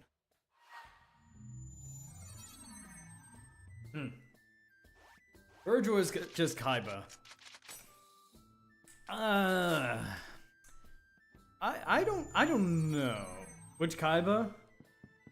Oh yeah, like Kaiba Man, Kaiba, or you know, just Kaiba from GX, Kaiba from 5Ds. Yeah, you know, we definitely need to figure out which Kaiba. But I would say Virgil. I like Virgil better as a character than Kaiba. I don't see like the similarities all too much. Like Virgil is Dante's opposite, you know, whereas you know, Virgil versus KH Sora.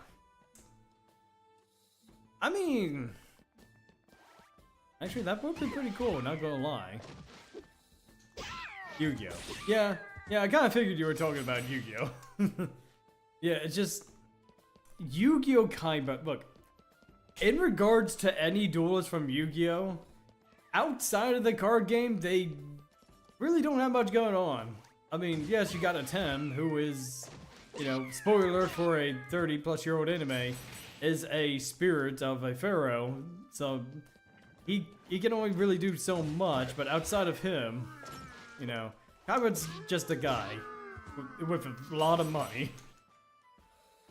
Sailor Moon versus Sora. I mean, maybe I'm trying to think.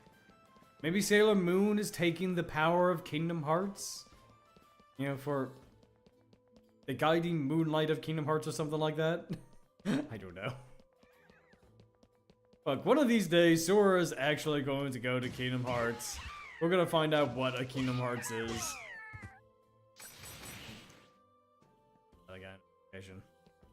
Like, one of these days, we're gonna find out what Kingdom Hearts is. As far as I'm aware, we have never actually seen what Kingdom Hearts looks like. We've been to similar, like, we've been to pretty unique locations, but I don't think there's ever been a Kingdom Hearts inside Kingdom Hearts, you know? We've seen the moon. Like, the moon is apparently Kingdom Hearts, but the moon doesn't go to Kingdom Hearts, it goes to other places. Oh yeah, dude, if you get a chance, look at a Planet Zeria of the animation. So you know who I'm talking about matchup for earlier. You know what, give me 1 second, I'll type in that in my Google research. I'll type it in my Google search real quick, and then I'll save that for later. What is it called? Planet Zerium. Okay.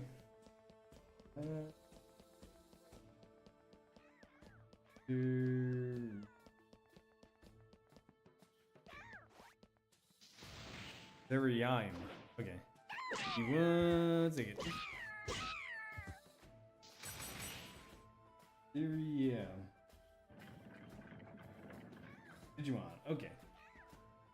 Okay, there we go, bud. I saved it in my Google searches, so that way I shall take a look at that later. The animation, you know, what I'm talking about earlier from the standard matchup. Yeah, I mean, I'll definitely, I mean, that definitely sounds like an interesting matchup. I definitely want to find that out. Finding out what a Kingdom Hearts is like finding out the One Piece. Look, in regards to One Piece, I think if the creators really wanted to troll the entire fan base, they'd be like, oh, the treasure of One Piece was the friends you made along the way.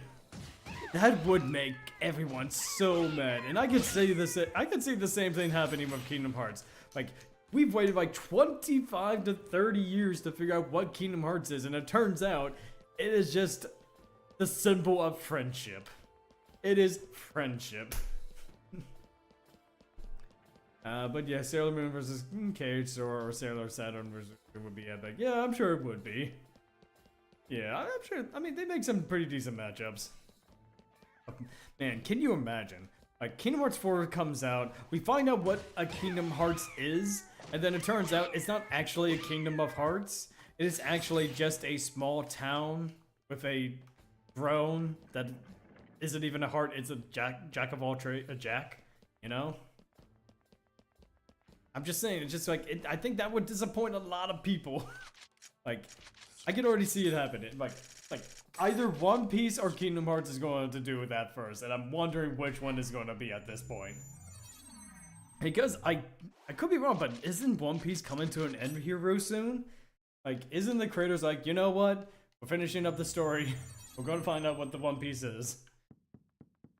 Because what are they already on? Like 1,000+ episodes? Like for the anime?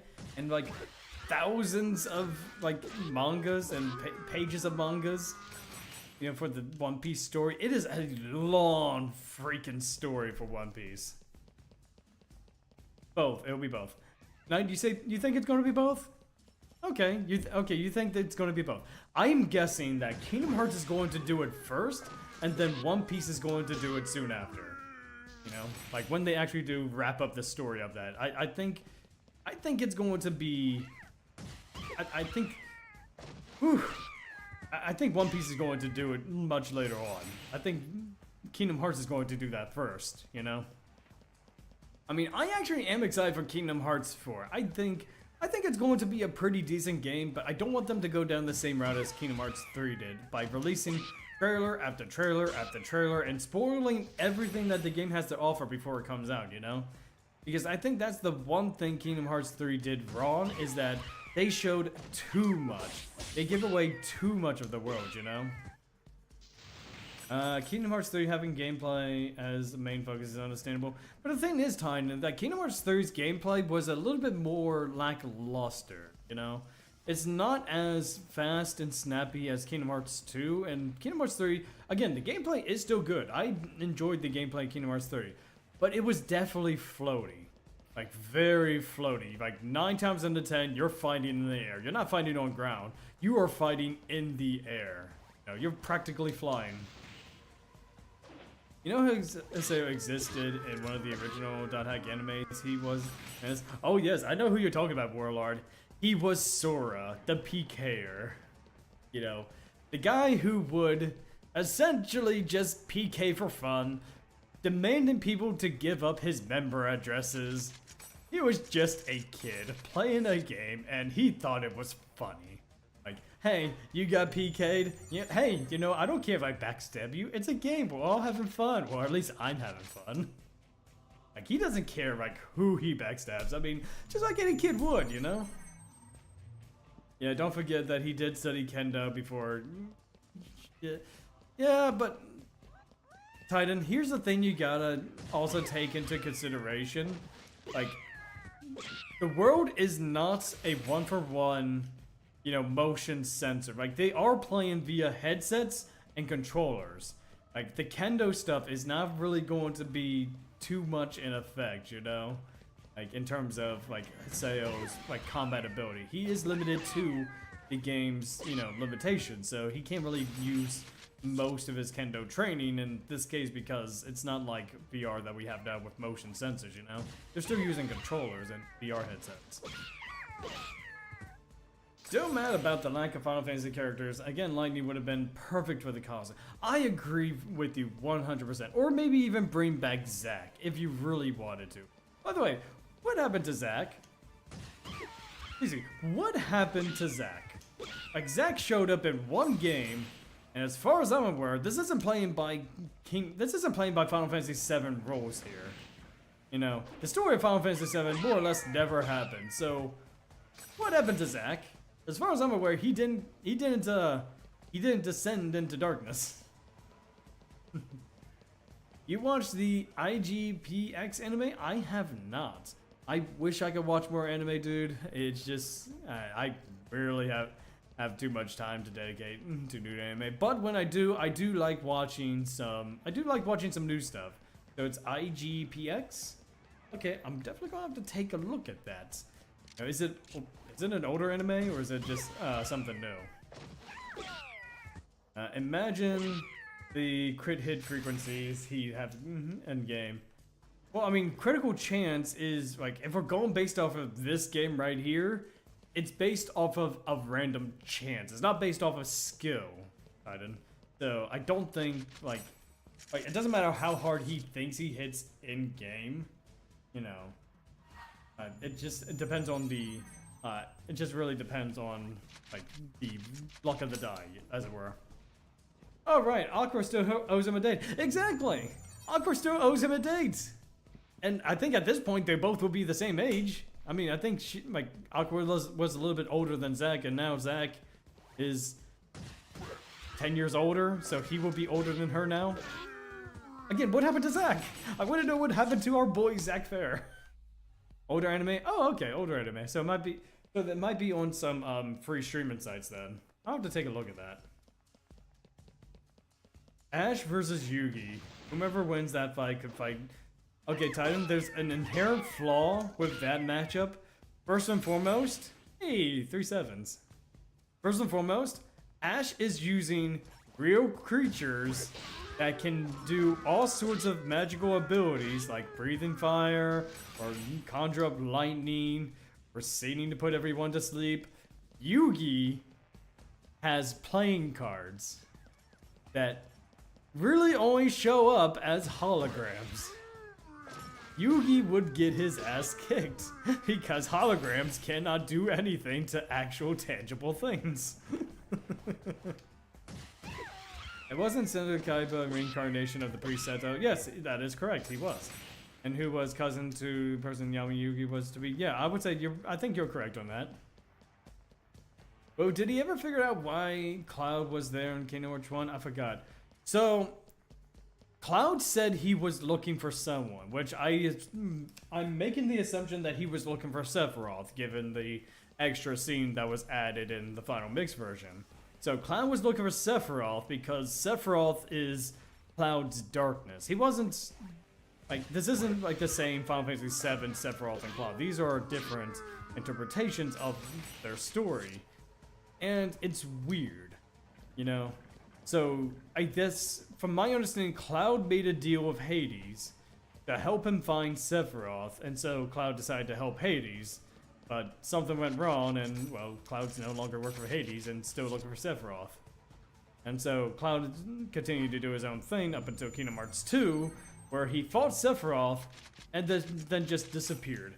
That's another thing that I think is a missed opportunity with Kingdom Hearts 3. What happened to Cloud and Sephiroth? We do not know the conclusion of that story. We do not know anything about what happened with Cloud Strife and Sephiroth after that fight with Sephiroth in Kingdom Hearts 2. If they're going to do Kingdom Hearts or Final Fantasy related stuff in Kingdom Hearts 4, we need a conclusion to that. Maybe allow us to go to Midgar and like a Final Fantasy world just to see the conclusion to that arc or something, you know? The monsters are real, especially Slifer and Yugi actually have some pretty cool abilities. I would say yes. The Egyptian God cards, when summoned, they do take on real properties, I think. You know, regardless of them being holograms, they do have some form of physical effect on, like, its host or, like, against other people. I will give you that. As for Yugi's abilities, he can shatter the minds of those tainted by evil, I would say. At least from my understanding. But Ash... yeah, he can be selfish, but I wouldn't necessarily say that Ash is evil enough to get his mind crushed, you know? Mash Bernadette as a adept rogue or grappler or anyone? Maybe. Maybe. I don't know.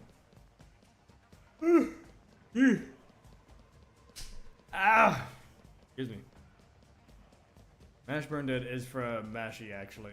Oh, interesting. We need that and Hades talking, taking Sarah captive and Black Mirror and Lightning to be his new champ. Honestly, I think that would, like, as much as they liked to, like, Square Enix for the longest of time really made, Lightning Strike, yeah, exactly, Lightning Struck twice. For whatever reason, Square Enix really liked Final Fantasy 13 and just kept popping out, like, so much Final Fantasy 13 stuff. And considering the direction I think Kingdom Hearts 4 is going to go in, that would make sense. I would, and look, let's be real, Olympus Coliseum is going to make a return in Kingdom Hearts 4. It has been in almost every single Kingdom Hearts game, or at least mainline, I should say. Actually, I think it has been. Yes, I think Olympus Coliseum has appeared in almost every single Kingdom Hearts game outside of Dream Drop Distance. Let me see. Kingdom Hearts 1, yes, there was Olympus Coliseum. Chain of Memories, yep, definitely, because, using Kingdom Hearts 1 world. Kingdom Hearts 2, yeah, definitely, there was that. Kingdom Hearts 358. Yes, I believe we went, yes. Olympus Coliseum was in 358. Recoded, definitely, because, again, using the same, Kingdom Hearts 1 worlds. Kingdom Hearts 2. Oh. Yeah, Titan, you gotta be careful, but you gotta be careful about spacing things out, bud. Remember, the link for, like I said earlier in the stream, like, if you don't space out your words, then the system is going to think that you're posting a link, and, well, that's what's going to happen, bud. You just gotta be a little careful with your typing. Reign of the Seven Spellblades is not available to watch on Netflix or Tubi. Not yet. Have you tried Roku? Because usually there's usually, like, whatever's not on Tubi or Netflix is usually on Roku as well. Yugi versus Kaiba, or Kira from Death Note. Attempt is more sadistic than Kira. Okay, I'll agree with you there. Yeah, he's definitely more sadistic. I said Netflix or Tubi, another one of Rise of the Spellblades. Yeah, that's true. Yeah, like I was saying, Titan, you can probably try Roku. I think Roku is free. Like, usually what Tubi doesn't have, then they'll have one there. A 10 from Yu-Gi-Oh! Was Kira from, versus Kira from Death Note will be so nuts. You know what? I'll agree with you there. I definitely would agree with you. Kira, oh boy, Kira. I need to watch more. That was such a good anime. Yeah. There's so many twists and turns with that one.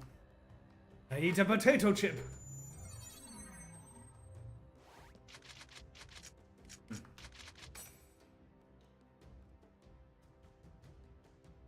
Now guys, I will let you know that we are also coming up on ads here in a little bit. About 3 minutes. Let's see if we can get through this dungeon in 3 minutes. I'm pretty sure we can.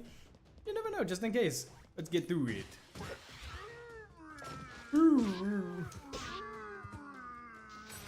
Yeah, we're about 162 experience left from getting 30. We'll be in the 30s. We will be the same age as I. Tom Riddle, Voldemort versus Saruman. Or the Lich King from Arthas and Warcraft. Hang on. You might have something there. Saruman versus Voldemort. I would say they both, I guess in the sense they're both wizards. I mean, they're two different types of wizards, but they're both wizards that can cast powerful magics. Whereas Voldemort is the Dark Lord, Saruman serves a Dark Lord. Maybe. Saruman's abilities have always been pretty vague in terms of the spells that he can cast and like the magics that he has.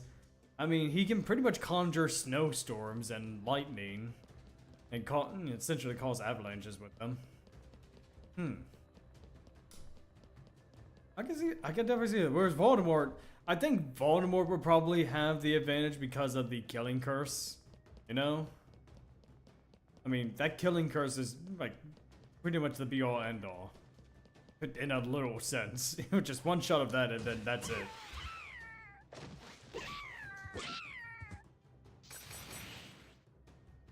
Yeah, I think Baltimore would definitely win that one.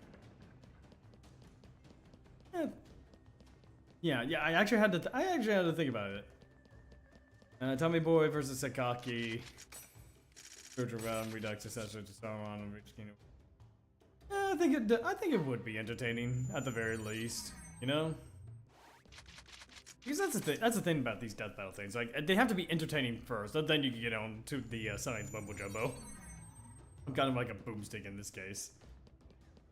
But Tommy Boy versus Saruman and Lich King would be litmus test for, not just an Alright guys, we are coming up on a ad, so why don't we go ahead and give ourselves a break. Go ahead and get yourself a snack and a nice little break, and we'll be right back after these messages. And then I'll get to your message night here after we get back.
Alright, and we are in fact back. Let's go ahead and catch up with your messages.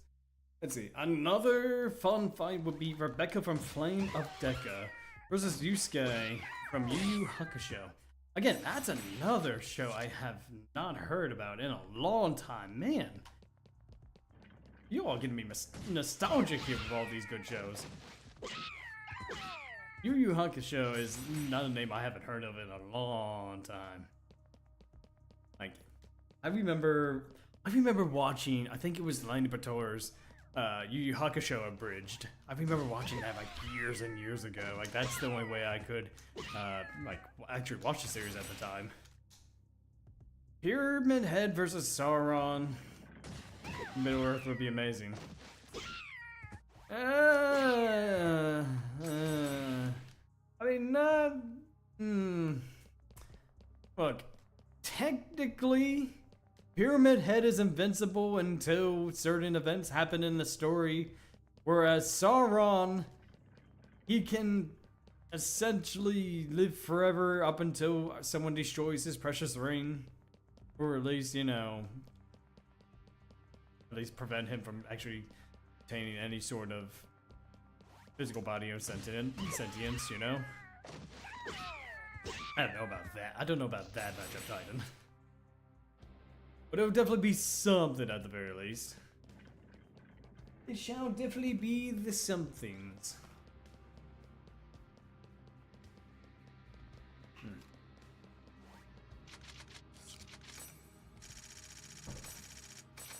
So many fairy orbs, so little time. We've got an infinite supply of fairy orbs. I really need to start selling some of this crap. I think what I would do is that I will go ahead and probably, you know, the next time we do this, I'll sell off the 99, like of whatever stock we have, and then just kind of go from there. Because if we could find Hanako Corporiano again, we could just probably just go ahead and give them those things. So if Tommy Boy and Sirkaki didn't end up fighting, should we hope for Tommy Boy, Arthas, or Simon? I have no idea, Titan. I really do not have much of an idea in that case. I mean, we could not. We'll just have to, wait and see what Death Battle actually does, you know? It might surprise us all. Kurama versus Poison Ivy. Ooh. Yeah, I could definitely see that.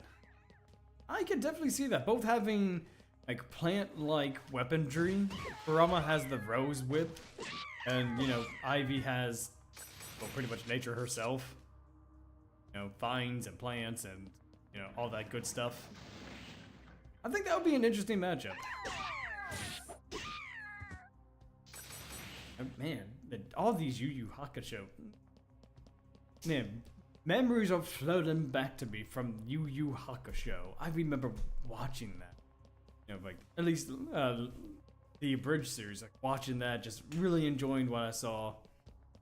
I even ended up buying the Game Boy Advance game. It was pretty bad, but it was fun for a time. And you at least got to play the mini games, like the punching bag, the karaoke, and the GBA game. Ah, man, the memories. Playing Dance Dance Revolution on a Game Boy Advance. Those were the times. At least you have an easy time to watch. Muscles Fearin. Yes. Fearin. Yes, I really want to watch Fearin. Because, honestly, I do like that story. I like the concept of the story. We really need to get into that. As much as I love the live action, I prefer the old one better. Yu Yu Hakusho. Wait a minute, there's a live action Yu Yu Hakusho? There's a live action version of that? I mean, did Netflix adapt that show too? You bought the PS2 game? Yeah, I mean, and there was a lot of like anime tie-in PS2 games. Okami and I actually going through Inuyasha, the Cursed Mask game, and that's a game. Hanjay. That is interesting. I didn't realize that Yu Yu Hakusho had a live action adaptation. Out of curiosity, I'm gonna probably check that out. Probably Kuseki is closer to Hermione Granger's ruthfulness. I mean, are they really though? I mean, is Hermione really that ruthless? Yes, she punched Draco Malfoy, and she's pretty brave when it comes down to it, but I don't know. I mean, look, they're both smart characters. But one punches stuff and Hermione uses magic and trickery to help, you know, the situation. Will you check out? Oh, I'll definitely check out Fragment. Because I like the character for you, Farron, and the various scenes that I have seen of her. Hang on. Do we have a live action adaptation that doesn't suck? Do we have two that don't suck now? Interesting, Neo J. You've got me curious. It doesn't suck. Huh. I'm going, okay, you piqued my interest, Jay. I like that and JoJo's live action. 3? We have 3 adaptations that were good? Oh my goodness. Where were all these all of these adaptations when I was looking for them? My god. Okay, that's good to see. At least the curse of bad live action stuff isn't applying to everyone. The 2000 Sarah move live action does not suck. Okay. And Dragon Ball Z: The Light of Hope does not suck. But hang on though, Titan. Yeah, like you said, none of those was made by Netflix. And Light of Hope was actually a fan-made project. It wasn't a official Dragon Ball movie. It was a fan project. So that is the difference there. Believe it or not, I actually enjoyed the Cowboy Bebop live action from Netflix. Yes, I know it's very flawed, especially since they butchered Vicious, but overall I enjoyed it. You know what? You know what, Jay? That is awesome. If you find enjoyment out of the series, I am happy for you. You know? I know a lot of people actually didn't like it, but I'm glad you were able to see some value in it that a lot of us just don't, you know? Like, what do you like about the adaptation? Like, what really caught your eye and, like, really, what is it that you enjoy about it? I am curious now. Kenshin's live action was good. Okay, so yeah, there's just so many good. Okay, I take that back. There are, in fact, plenty of good live action adaptations out there. Kenshin's live action was good too. Where have I been? Man, this is what I get for not being a weeb anymore. I stopped being a weeb when I hit my early 20s. I wish I knew much about anime or like anime adaptations. What can I say? Yeah, Light of Futures. Hope focus on Trunks Pass. Oh yeah, Titan. I've seen Light of Hope. It is such a good adaptation. You know, it is really good. I recommend for anyone who likes Dragon Ball and Dragon Ball Z in particular, go watch Light of Hope. That is such a good fan-made movie. You know, so good. Let's see. I'm trying to think. Like, there's a couple of other adaptations made by fans that I did enjoy. I think there was recently going back to Star Wars a little bit. There's also a live action adaptation of a Darth Maul short. You know, like that was actually pretty good. I wish I remember the name of it. I thought it would look so good. Like the choreography, the combat, it was just so nice, so fluid. I did like the action, obviously, but I like how they managed to cleverly merge some of the episodes without making it feel out of place. Really? Because when you're trying to mix elements of various episodes, sometimes it can come off as clunky. But if you're saying that they did it well, I mean, that's something to be... That's definitely an accomplishment. Because like you said, it could come off as feeling out of place if you're not too careful. Dot Hack and Jujutsu Kaisen crossovers when? I have no idea. Street Fighters had good fan films. Oh, absolutely. Like, Here's the difference between fan films and usually the actual studio films. Studio films, like, unless you have a good director and a good vision, they're usually going to turn out bad. But when it comes to fan films, they understand the material so much to the point that they'll get every single detail down. And while the production quality isn't going to be up to par with those studio quality films, the writing, the choreography, the voice acting, if it's animated, all come together really nicely to provide the community something more to enjoy, you know? The cast of Don Hack universe underwent more enough trauma to become YouTube sorcerers, to be fair. Maybe. Am I the only one who thinks that the space genre is starting to phase out? I'm trying to think, because when it comes to genres, it comes in waves. There was a big sci-fi wave back in maybe the early 70s, right around when Star Trek and Star Wars were coming around, and then we went to the 90s where everything was all about skateboards, skateboards, just the radical nature of sticking it to the man. And then, once we got into, the 2000s and such, they started adapting, they started to go into adapting, different types of, nerd culture, superheroes. There was a big superhero kick, years and years ago. I want to say, 2010, something like that. Right around the time the Avengers started to get big. People knew who the Avengers were at that point. And, there was a big superhero boom that happened at that point. And then now superheroes are becoming fizzled out, and as for the space genre, you don't really see too many sci-fi, at least from the movies that I have seen here. There's not too many good sci-fi films released. It's mostly just remakes and rehashes of what's already been done, there's not really much going on in terms of new material, I don't know. It's just one of those things where movies, there's not much risk in making movies.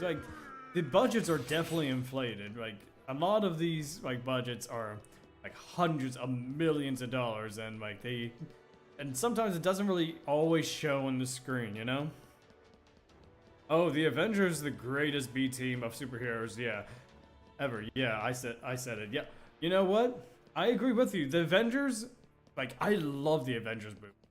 They were really good, well-presented movies. For good reason too, and Endgame especially. Infinity War and Endgame were one of my favorite. I don't really get too deep into superhero films. So if you could get someone that doesn't really invest too much time in that genre, and so much to the point where you got me interested in these characters, you have made something special, I loved Infinity War. In fact, I went to see both Infinity War and Endgame in theaters on the big screen, IMAX. God, I remember. I was with my sister and her now husband. We all went to see the Avengers, and funny enough, my sister actually fell asleep through the Avengers. Yeah, she fell asleep through the Avengers, but I was invested. We were actually in the front row, so we actually had to lie down to see the screen. I mean, it was a big old screen too. It was one of those IMAX screens where it was like 2 or 3 times bigger than your normal movie theater size. If you've ever been to a local movie theater, the screen is big, but IMAX screens are much more detailed. They're I would say they're definitely bigger than your typical movie theater screens, and the area is just so much, so many more seats, and yeah, the packed theaters and everything. Yeah, you seen Endgame opening it? Yeah, so how excited everyone was. The seats were filled, everyone was invested. I think in my theater, people started to cheer when the credits rolled. So many people came out to see, the MCU movies, The MCU fell off after Endgame and Infinity War, and the last MCU I ever watched was Multiverse of Madness before dropping out. Yeah, I think that's kind of the problem, because where do you go from there? You go from Infinity War to Endgame, like these two blockbuster successes, and then you start to drop off with things like, you know, Doctor Strange. And now I will say that the Spider-Man, like the what's his name, the Tom Holland Spider-Man movies, they were really good. And they're still part of the same Marvel universe, but Doctor Strange, WandaVision, they were just fine. I didn't really, they're not offensive or anyway. They're just there. They don't hit that same high, you know. A Dot Hack and Rick and Morty crossover would be amazing, because I must do it because it's impossible. Yeah. Oh yeah, Guardians of the Galaxy. I know a lot of people love as well. So yeah, those are good movies, but aside from those, there's not too many Marvel, especially now that, like, there's going to be Deadpool and Wolverine. But would you consider that Marvel? Would you consider that MCU though? Like, Deadpool is kind of like its own entity, its own separate thing. Deadpool will make reference to the other films, but he's not really part of that main thing, you know. It is just really funny. Like, just like, I love Deadpool. Deadpool is like one of my favorite like superhero characters. Yeah. Oh, he is. I don't know. I've always saw Deadpool as kind of like this separate. You know, like, he's not part of the MCU. You know, like, he will make reference to it, but it's just like, I don't see like Deadpool and his films connected like the other films do, because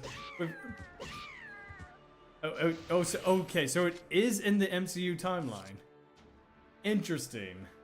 Huh. Yeah, I'm not saying you're wrong, Knight. I'm far from it. I mean, if it is in the timeline, it's in the timeline. I just, in my mind, it's just, they don't feel connected like the other movies do. The thing that made the Avengers work is, like, they got their own of individual movies, and then they came together for, like, the big Infinity War and whatnot. But with Deadpool, he has his own movies, and I never really saw them as connected to the MCU timeline, funny enough. Because Deadpool is, well, Deadpool. Like, he's the merc with the mouth. He will smack talk you, make references, and call your mother, like, beautiful, and take her out on a date or something. I don't know. Like, Deadpool is just one of those characters that just doesn't mesh well with the MCU, mostly because of his, well, let's just say his rated R features, his way of doing things, you know? Like the Avengers and everything are just like for, like, just not, Deadpool's rated R, while the other films are just like, what, PG-13? So Deadpool does not have that restraint, so that you can kind of see why I think, like, it just doesn't connect as well.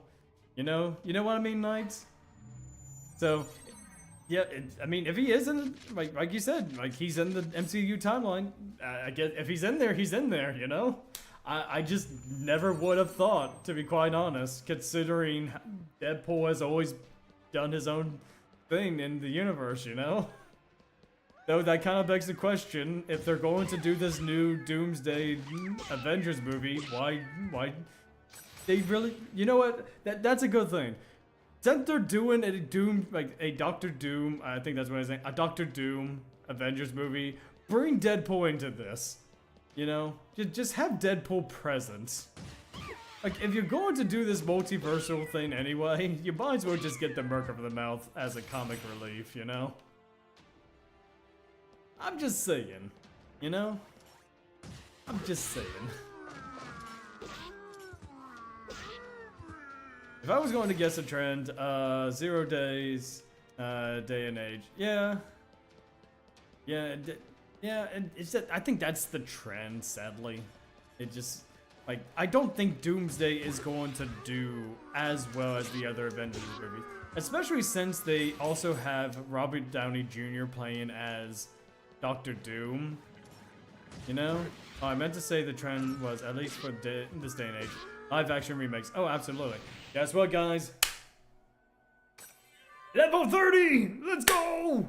Let's go! Level freaking 30! Woo! I mean, they are bringing in some... Oh, wait a minute. They are bringing in X-Men actors? Okay. Okay, I can see that.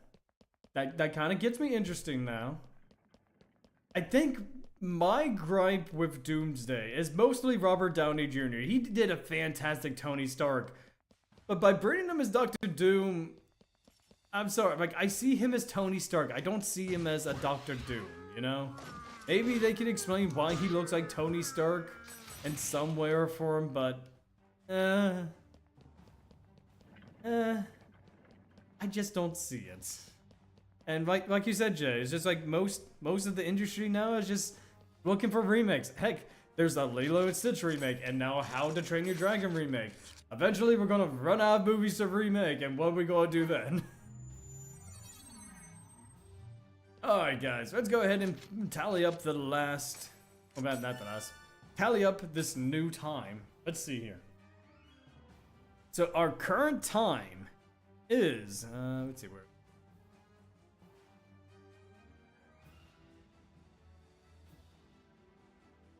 The whole Disney buying Fox thing helped them out a lot. Oh, absolutely. That definitely helped them out in the long run.